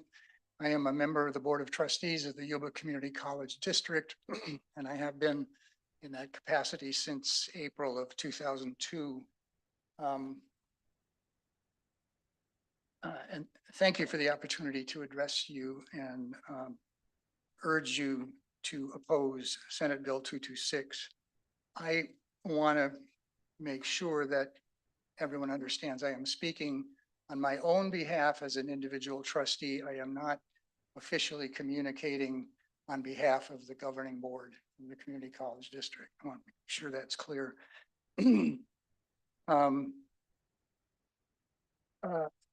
I want to provide some context and some historical background for you.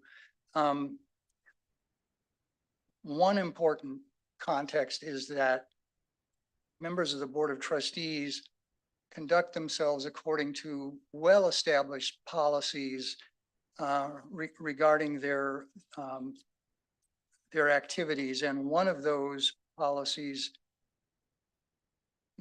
mandates that trustees protect and advocate for the district.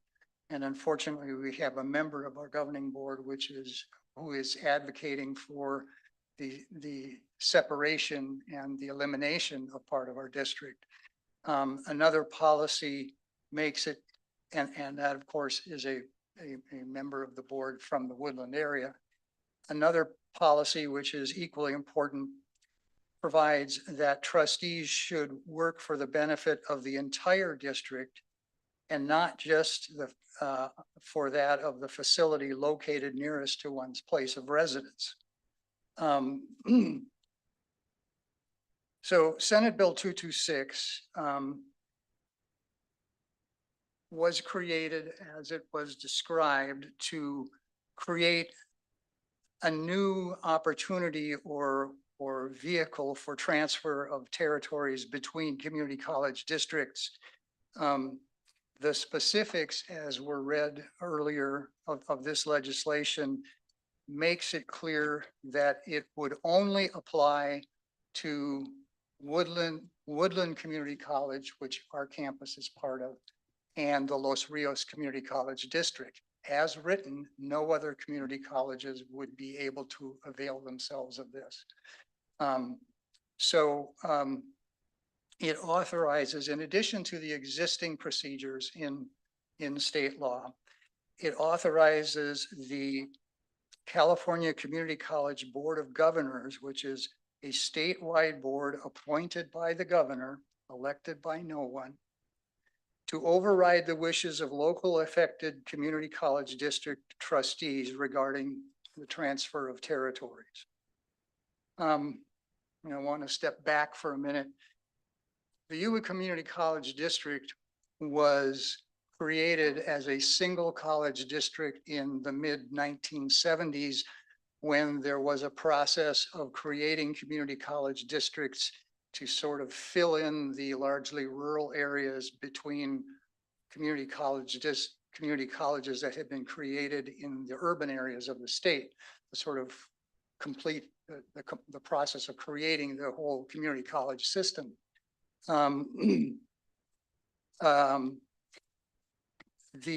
There is a belief on the part of some individuals in Woodland that a tremendous injustice was done because they were not, their desire to be aligned with the Los Rios district at that point in time was, did not materialize. The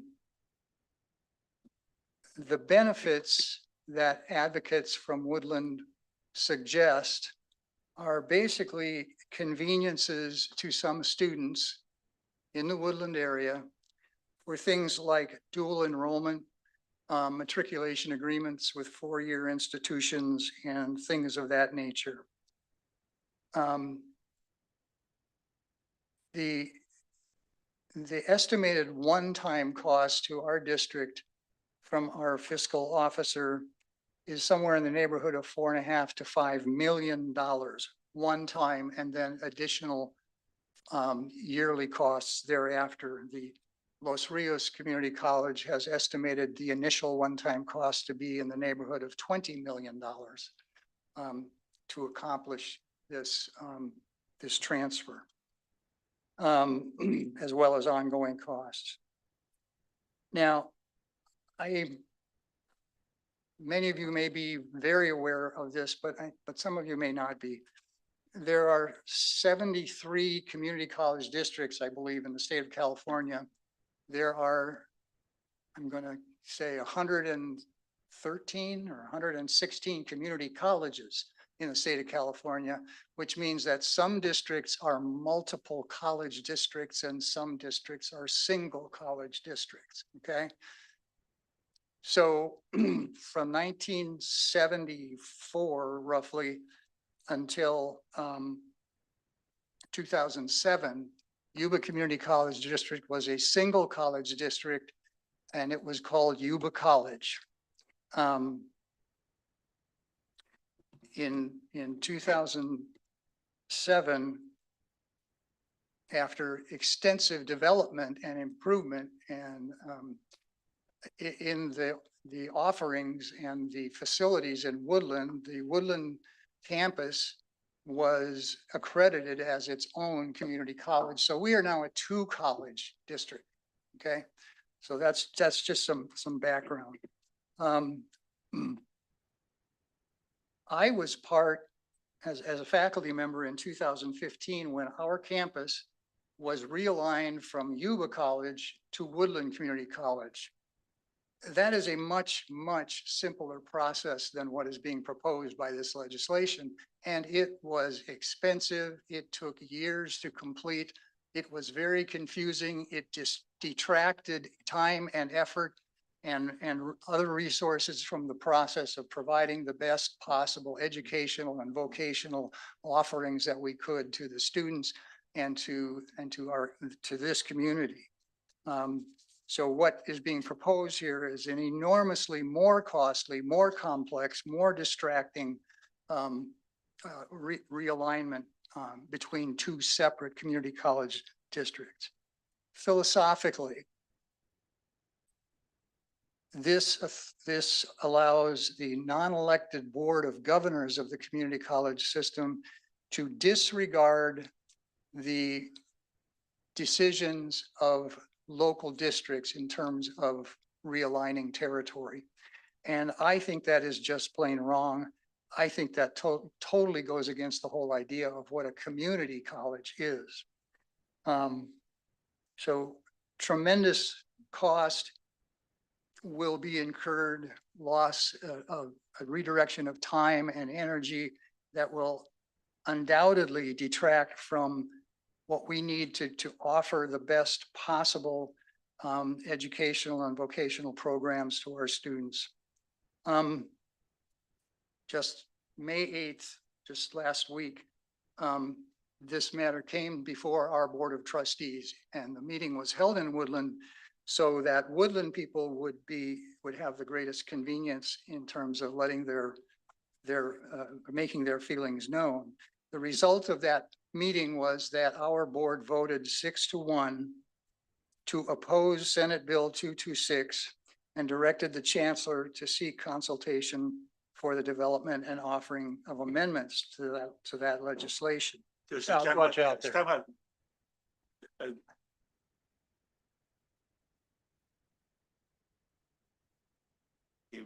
He fell. He's been wobbling all Yeah. morning. Okay. Sorry. That's okay. It's okay. Oh, right there with you.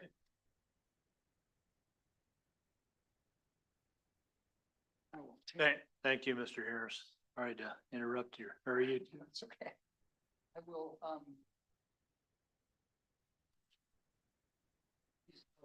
letter from, signed by the Vice President of our board to the chair of the State Appropriations Committee. And copy.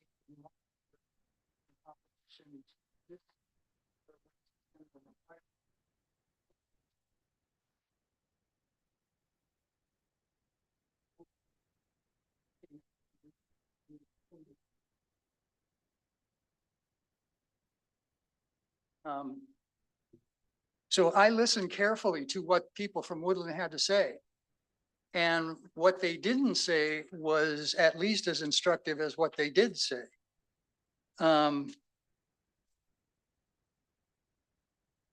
Woodland folks' comments failed to address anything regarding the cost, the redirection of resources, and the negative impact on the rest of the district's students and communities.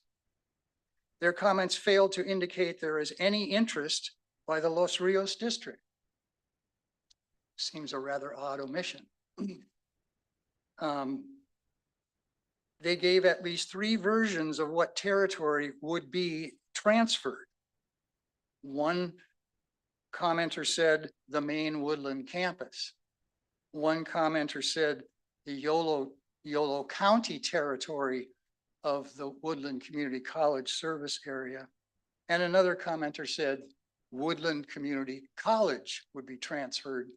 So we don't even know from the advocates of this what it is they're aiming at. The implications for our campus are severe. To be realigned with Los Rios district and a campus in Clear Lake, California is, in my mind, ludicrous. And I know that our staff and our faculty are really kind of baffled and confused by what's going on. The Woodland folks failed to recognize the creation of a new authority of an unelected state board to take over the authority of local boards of trustees. Nobody recognized what the Woodland campus has become during its time as part of the Yuba Community College District. Enormous investments from all of the communities in the district have changed a single classroom in Woodland in the beginning to the most modern and attractive part of the district. If you haven't walked the Woodland campus, you should. It is impressive. Second, Woodland was accredited as a separate college on its own as part of it, the benefit of being part of the Yuba Community College District. There has been recent expansion and creation of a culinary program. There is a new state-of-the-art performing and culinary arts facility. We have approved the funds and are in a design phase with the eventual creation of a new soccer field and facilities on the Woodland campus. They failed to suggest that Los Rios in any way asked for inclusion of Woodland and or Yolo County or Woodland Community College at the inception of the Yuba Community College District back in the 1970s. And there was no recognition of State Senate Education Committee staff recommendations that included, they recommended amendments to the bill that would in fact not allow the Board of Governors to transfer territory if an affected district Board of Trustees majority voted against it. So my conclusion simply, some in Woodland want to take all they have gained from Yuba Community College District and leave, regardless of the consequences to the large majority of students and the communities served by the district. The misdirection of resources would create great harm in the name of convenience to some and directly and significantly diminish our ability to work towards our central goals as a community college district. The idea of local control of educational institutions would be seriously compromised. And this, as I said, is just contrary to the basic idea of a community college system. When I joined the Board of Trustees in 2002, the district was suffering from instability and lack of continuity. There were interim leaders everywhere at the district level and at the college level. Much of my time as a trustee has been spent working with my colleagues to correct this problem so that the district can move forward strategically and effectively and with sustained leadership that were previously impossible. Now we have a highly qualified chancellor for the district. Woodland Community College has a young, enthusiastic president with enormous knowledge of the California community college system. The college vice president positions now have permanent appointees. And not least, the Lake County campus finally has an experienced, effective, and energetic dean permanently in place. Mr., could we wrap it up? Sure, sure. I am basically done. I urge you to oppose Senate Bill 226 because it puts all of this in serious jeopardy. And I would urge you to communicate your objections to the Senate Appropriations Committee Chair, to Senator Mike McGuire, and to Assembly Member Aguilar Curry. Thank you very much. I'd be happy Thank you, to answer Mr. your Harris. questions or Thank you for the concerns. Yeah. sample letters as well. Yeah. Are there any other comments in the room? Chambers? Seeing none, Madam Clerk, are there any comments on Zoom? There are no comments on the Zoom, Mr. Mayor. Thank you, Madam Clerk. Any comments from council or deliberation? Or I just want to make a comment that's similar to what Doug said. For the first time, we had a chancellor. For the first time, we had a president. First time, we have a dean that's been there and moving this campus forward. And this is another distraction. We were for a long time just a stepchild for Woodland, but now we're seems to be the foster child because we're going from one to the other to the other. So I'm vehemently opposed to this, and I hope that this bill dies in committee someplace. okay, I don't see any more comments, so Mr. Vice Mayor, I'm pretty sure you're going to want to make a motion here. Oh, yes, it's my time. Mhm. I want to make a motion to consider a letter of opposition to SB 226, the community college territory transfer. They included communications to the Honorable Mike McGuire and Cecilia Aguilar Curry on this issue. Thank you. Can I get a second? Second. Okay, a second by Councilmember Hooden. Please vote in your portal.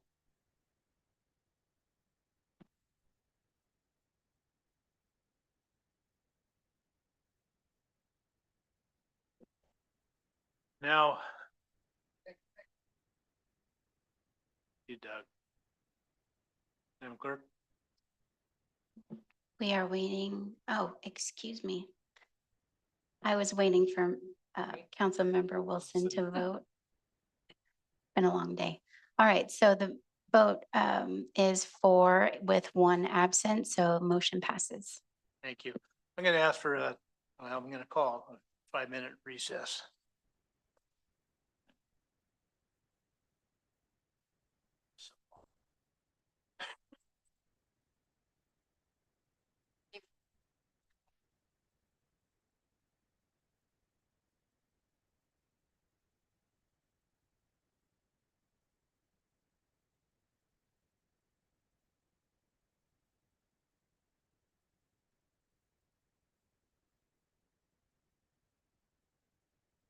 Well, kind of it, you know, basically, the trustee from Woodland doesn't like to be part of Yuba College.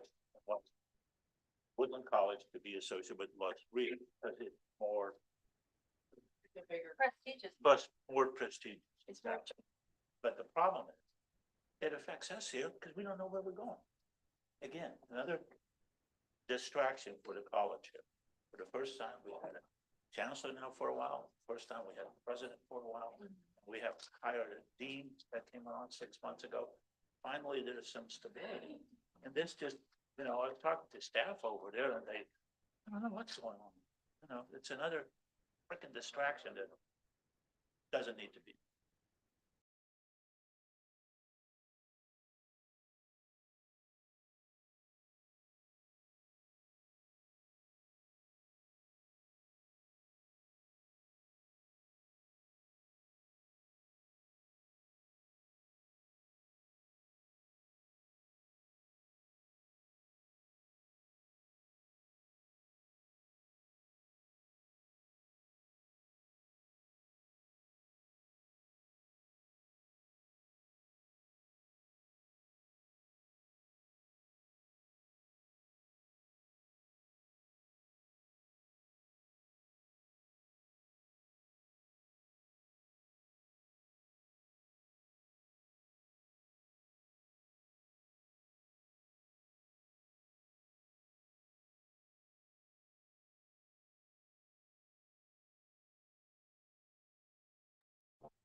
City Manager Flora coming around or? I don't think he thought it was 5 minutes yet.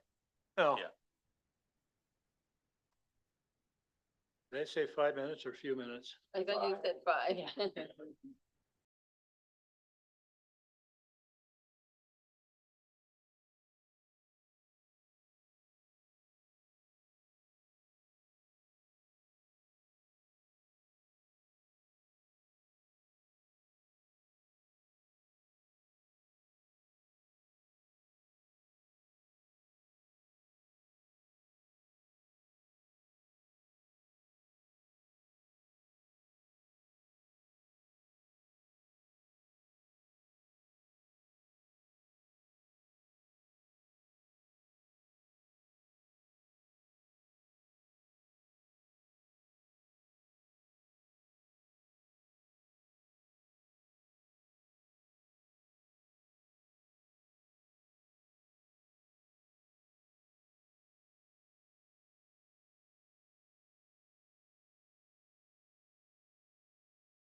Zoom the meeting. Everybody ready? Okay, we'll go to our last item, number 14, which is a presentation and discussion regarding safe routes to school plans for Burns Valley and Pomo Elementary Schools. And to give us a presentation, go ahead, Greg. Hi, my name is Greg Dameron. I work for Blue Zones Project Lake County. I'm the public policy advocate, and it's an honor to be here again.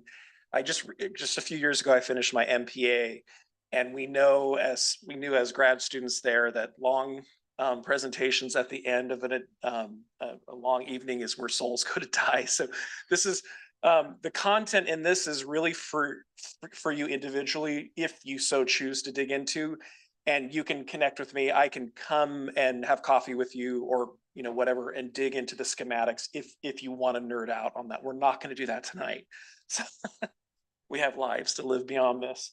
But we'll go through the first couple of slides past the so safe routes to school.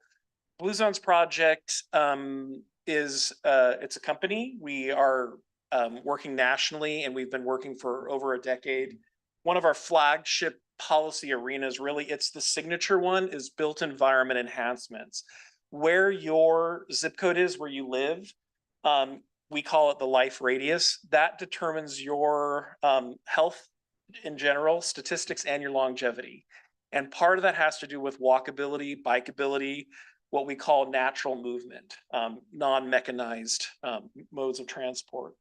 And where that really becomes a reality is we look at childhood obesity, we look at all kinds of issues related to lack of physical motion, screen time, and then just what things that inhibit kids getting out and being active, and how that translates to behavioral issues in school is often related. It just intersects, no pun intended, into your infrastructure. We know in Clear Lake there's challenges, and so Blue Zones 5 years ago, when we started doing research on what needs are, there was interest in safe routes to school initiatives. There's a lot more to say about safe routes to school, but we're going to move on to the next. So in 2023, we had a town hall. We met actually with city staff, did a walk in Burns Valley area. We also visited Pomo Elementary, and then we had a town hall. And I had bright ideas about priorities. Part of it was like, let's build on the great infrastructure and changes in Austin Park. And I got shot down in that town hall bad. Like it was a career low point for me that I didn't do my research. And granted, I was very new at the job, and Becky and some of the school board members, as well as staff at Adventist Health, said, we've got problems at the elementary school. The school drop off and pickups are crazy and dangerous. And so I listened, we totally recalibrated the direction we were going, and then we brought in engineers to come in and do a field assessment. So this big, very lengthy plan is that. And I'm just going to go through a couple slides here. We started at Burns Valley. We have people that are national leaders in school safety and in terms of transportation, as well as people that do, they're national or international leaders in innovations for making routes more walkable and bike friendly. So we met with staff, city staff, as well as KUSD staff. And out of that were a lot of recommendations for KUSD on their property. And then with city staff, one of the big ones was a one-way street conversion. And we didn't even get a chance to present this to you a year ago, September, and you all voted on a one-way street conversion, which for me, that was a huge high point. Well, let's keep scrolling through these. We'll get to the, there we go. And so these are just some of the schematics that you can see. You can keep going. And then let's go down to page 33, actually. Zipping through there. So Pomo, if any of you have had children at any of the elementary schools or know what it's like to do drop off and pick up, and sometimes the best of scenarios, it's stressful. Pomo is really stressful. In fact, Dan Burden, who is a national leader in terms of walkability and school safety, said that he has never in the US seen a campus drop off a pickup scenario that was as chaotic as that. And that has to do with a lot of things. It's just the natural structure as you have a jurisdiction that grows, population grows, more pressure put on schools.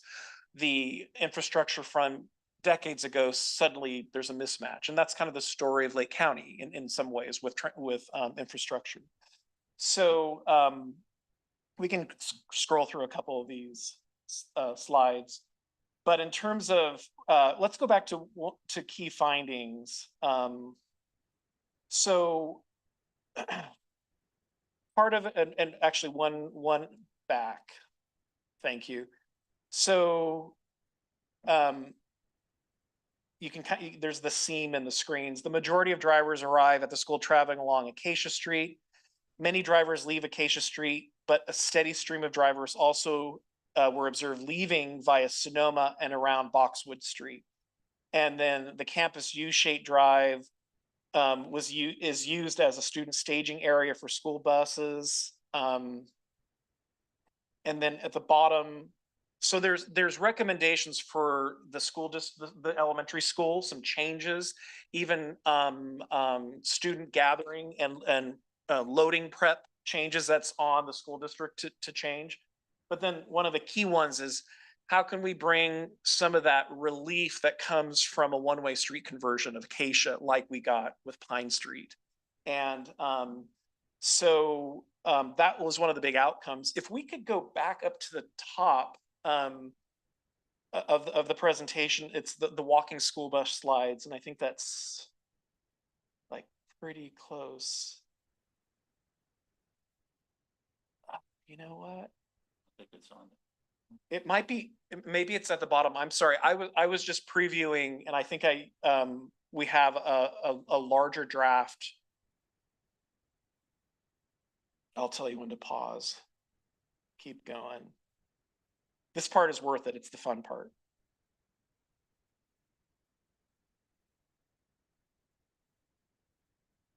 Imagine me going through this word for word with you all this evening. How unfun that would be.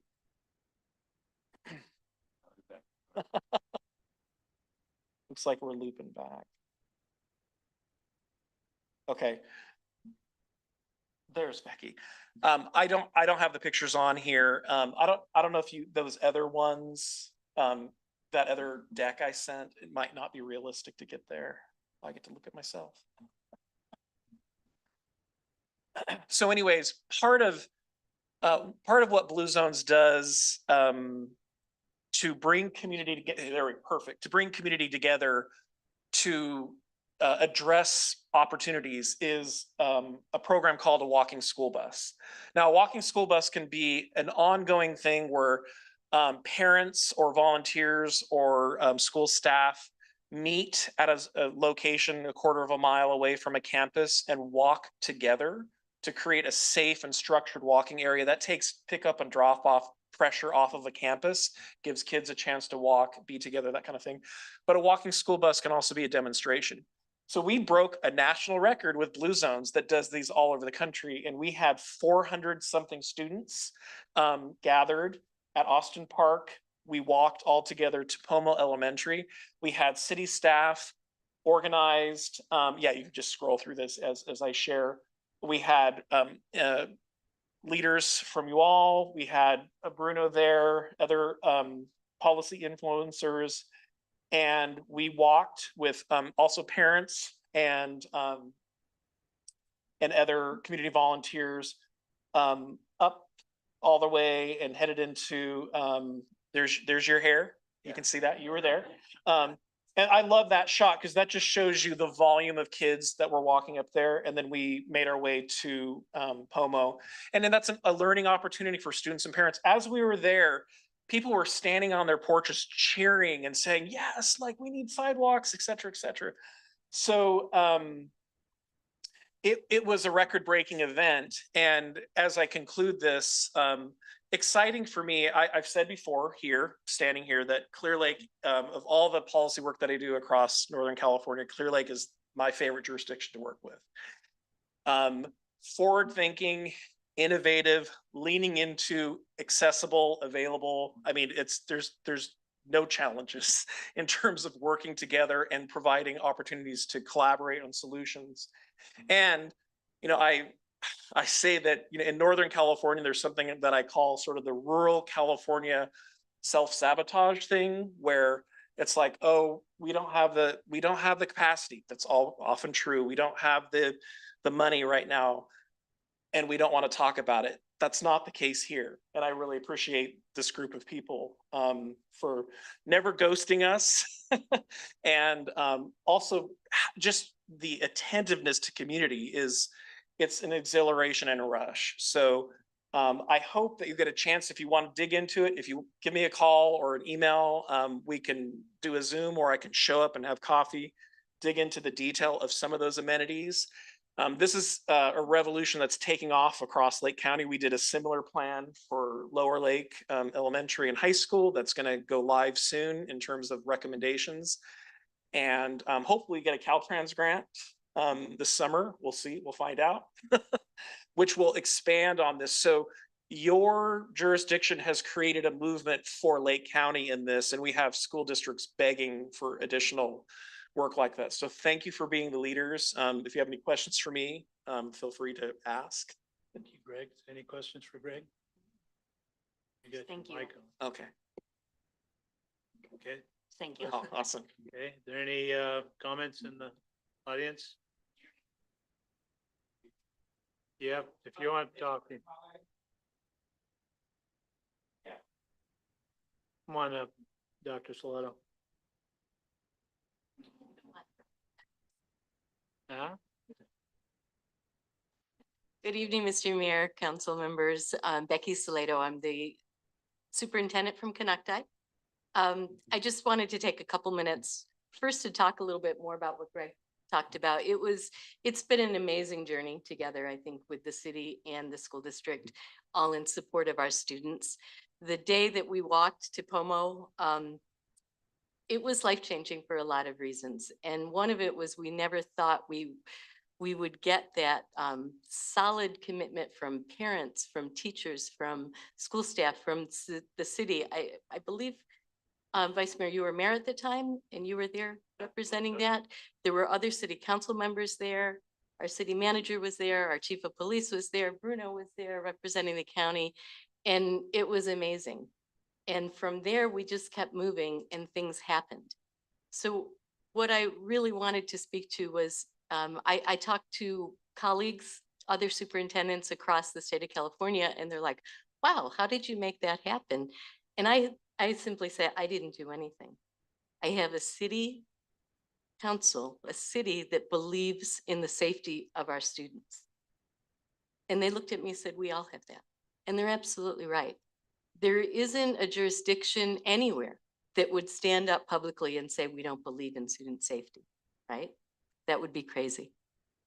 But the difference is, what really matters is when you take action. And more than taking action, when you get results, when things are implemented. And that takes more than a bugging superintendent, which I'm pretty darn good at, right? And it takes more than a city council believing in supporting kids. It takes a city council that finds the right staff, that has a city manager that has a vision and the ability to implement well, and the ability to take an amazing team. We had the director of public works there. I forgot to say that, Eddie, you were critical in that. We had chief, we had staff. It takes that to get action happening. And that's what I think I am forever grateful for to the city. And I am encouraged that I know you all believe, because I know each of you, I know you believe in our kids. And I really hope that you continue to believe in the amazing staff you have and allow them to take the direction that you have in the past and continue to make more and more improvements. The Pine Street in front of Burns Valley sounds really simple, but if you talk to any parents, any teachers, or anyone involved in that school, they're going to tell you how dramatically that changed their school. And again, it wasn't easy. It took planning and it happened quickly. Again, Chief had staff there, thank you, for about the first week or two of school redirecting, which was amazing. And I'm going to say again, my colleagues down south said, but we never see cities take action like that. So thank you. City manager, it's amazing. I said, you know, it takes that person to be able to implement, and it takes an organization that has trust in that person and continues to allow them to implement. So I'm encouraged that we're going to keep going. I know we can solve FOMO. It's a big challenge, but I know we can do it. And I'm looking forward to partnering to continue that. Thank you. Thank you. Thank you, Dr. Slato.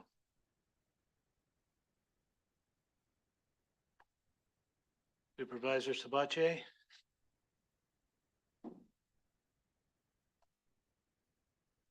Good evening again, Mayor, Councilmember. By the way, that is the longest walk ever. The separation between the seats in this podium is intense. I really love this project. I drive by every single day. Used to drop my kids off when they were over at Pomo Elementary. It is absolutely an intense morning drop off and pickup. I'm going to be a bit rhetorical and sarcastic. We've all experienced four-way stop signs. We've all experienced the people who do not know how to use a four-way stop sign. You're dealing with a five-way intersection stop sign. It is chaotic. People have no idea who's next. And so it's just, I got here last, I'm going first. It is amazing what happens at that stop sign. If you can figure out how to cul-de-sac one of those roads to at least make it a four-way stop sign, that might solve a huge amount of issues in the first place. So please pay attention to that intersection because it is one of the worst in the entire city, the way that people behave at it. Thank you. Thank you, Supervisor. Are there any other comments in the public, from the public? Seeing none. I'll bring it back, or is there anything on Zoom, Madam Clerk? There are no comments on the Zoom, Mr. Mayor. Okay, thank you. I don't think that no action will be taken, can be taken on this, but I thank you, Greg. Thank you, Becky, Bruno, for your comments.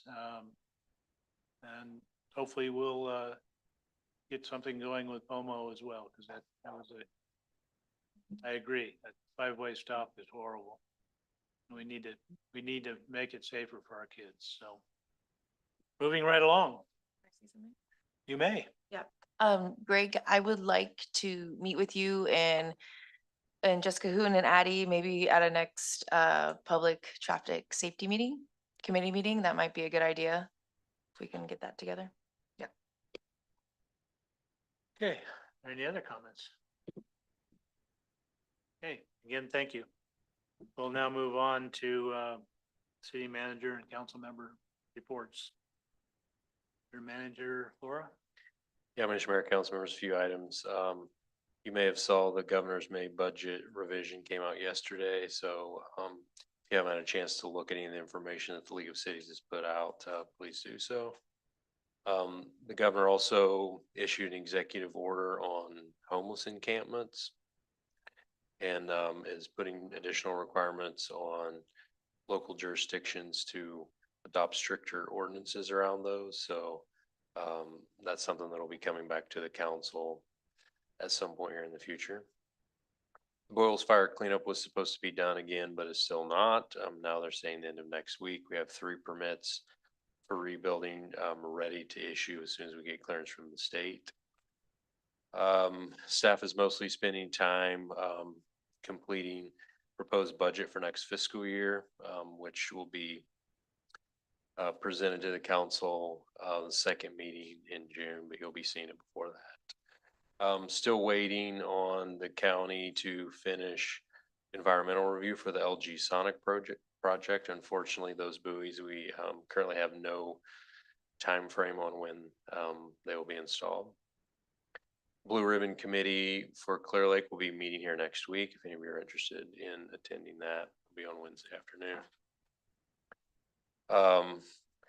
Also coming up, I think at the next meeting will be a contract for a second school resource officer for Canuck Unified School District. So we're in the process of hiring 3 additional officers, which should all be in place in June and July, and that will allow us not only to be fully staffed in the police department, but also to add a second school resource officer. 2 more things. Hopefully you saw the new gateway signs, which finally went up around town this week. I think they look freaking amazing. Super excited to see those. And then you may have saw some news related to Rite Aid.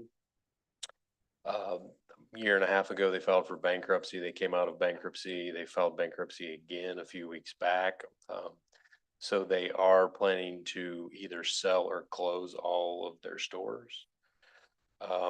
There is a list of stores that will be the first wave of closures. Our store is not on them, but from what I understand, they'll be getting no more new inventory into the store, and they'll be trying to help facilitate prescriptions for folks that they're serving. And more to come on that, but it is a good location. What generally happens in this type of cases, Rite Aid will probably try to sell a large portfolio of their locations to some other brand that will convert them into something else. But there's a number of things that have impacted. I mean, you'll remember a number of years ago where there was a CVS on every corner and a Walgreens on the opposite corner. Those days are done. A lot of that is a result of a number of things, including opioid litigation that has really put a crimp on those folks. But anyway, I just wanted to share that with you. Not an immediate closure. It is going to happen at some point, and hopefully there's another brand that picks that location up and flips it into something else. That's my report. Thank you, City Manager Flora. Council Member Hood. Yeah. I attended the flag raising ceremony. It was really, really cool. If you haven't been to it, I would encourage you to go next year. I plan to attend the lowering of it. It was great. So that's what I've done. Thank you. Council Member Wilson. I attended the ribbon cutting for Bright Future today. It's a beautiful new facility, very organized. Grounds are nicely laid out. And I'm excited for that new asset to the community. What is it? It's I'm sorry. It's a 10-bed transitional living facility, and it's divided between men and women. And where is it located? It is on Clement near Mendel Mill. Oh. I didn't know that it was the old dance studio. Oh, it is.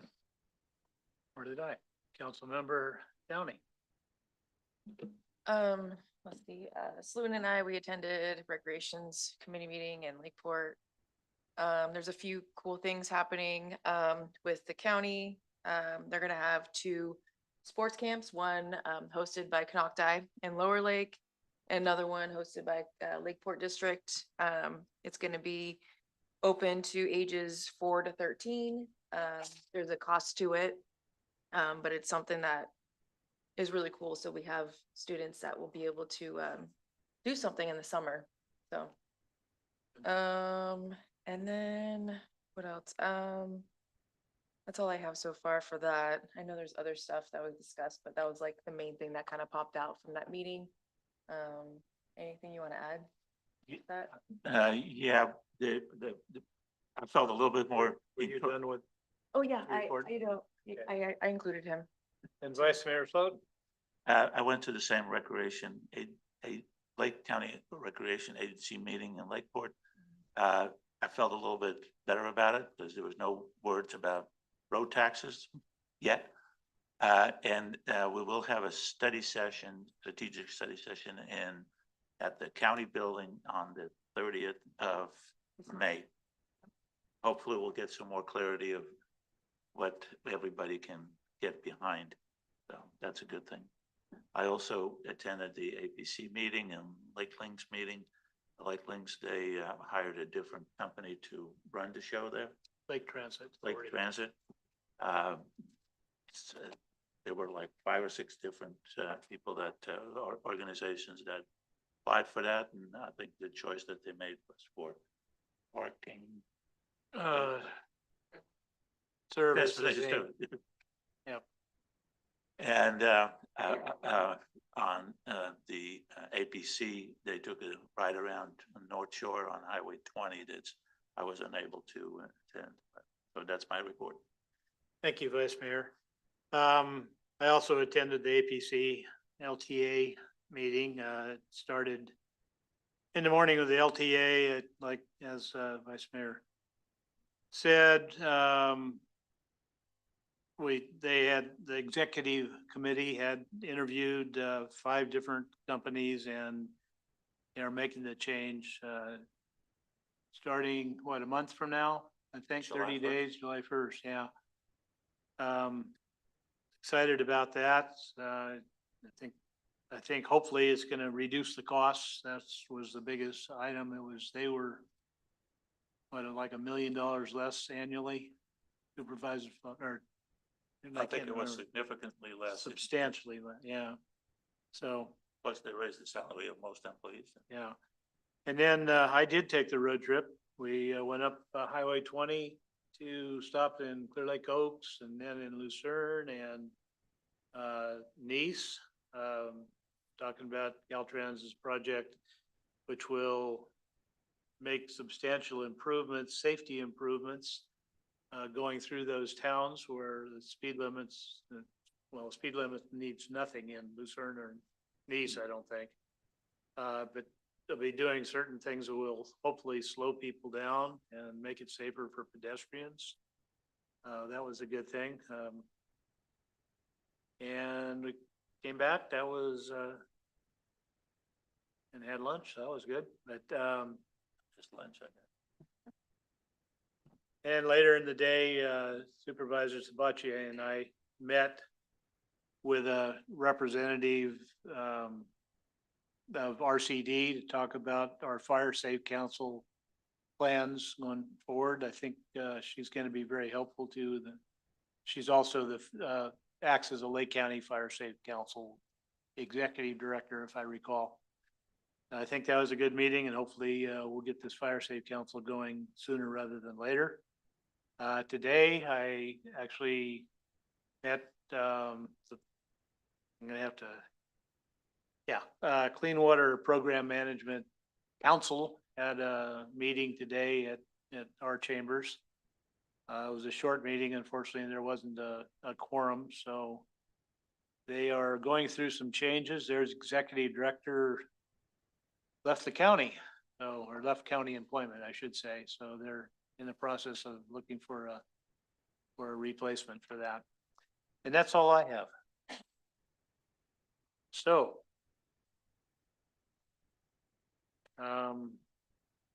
moving right along. Future agenda items.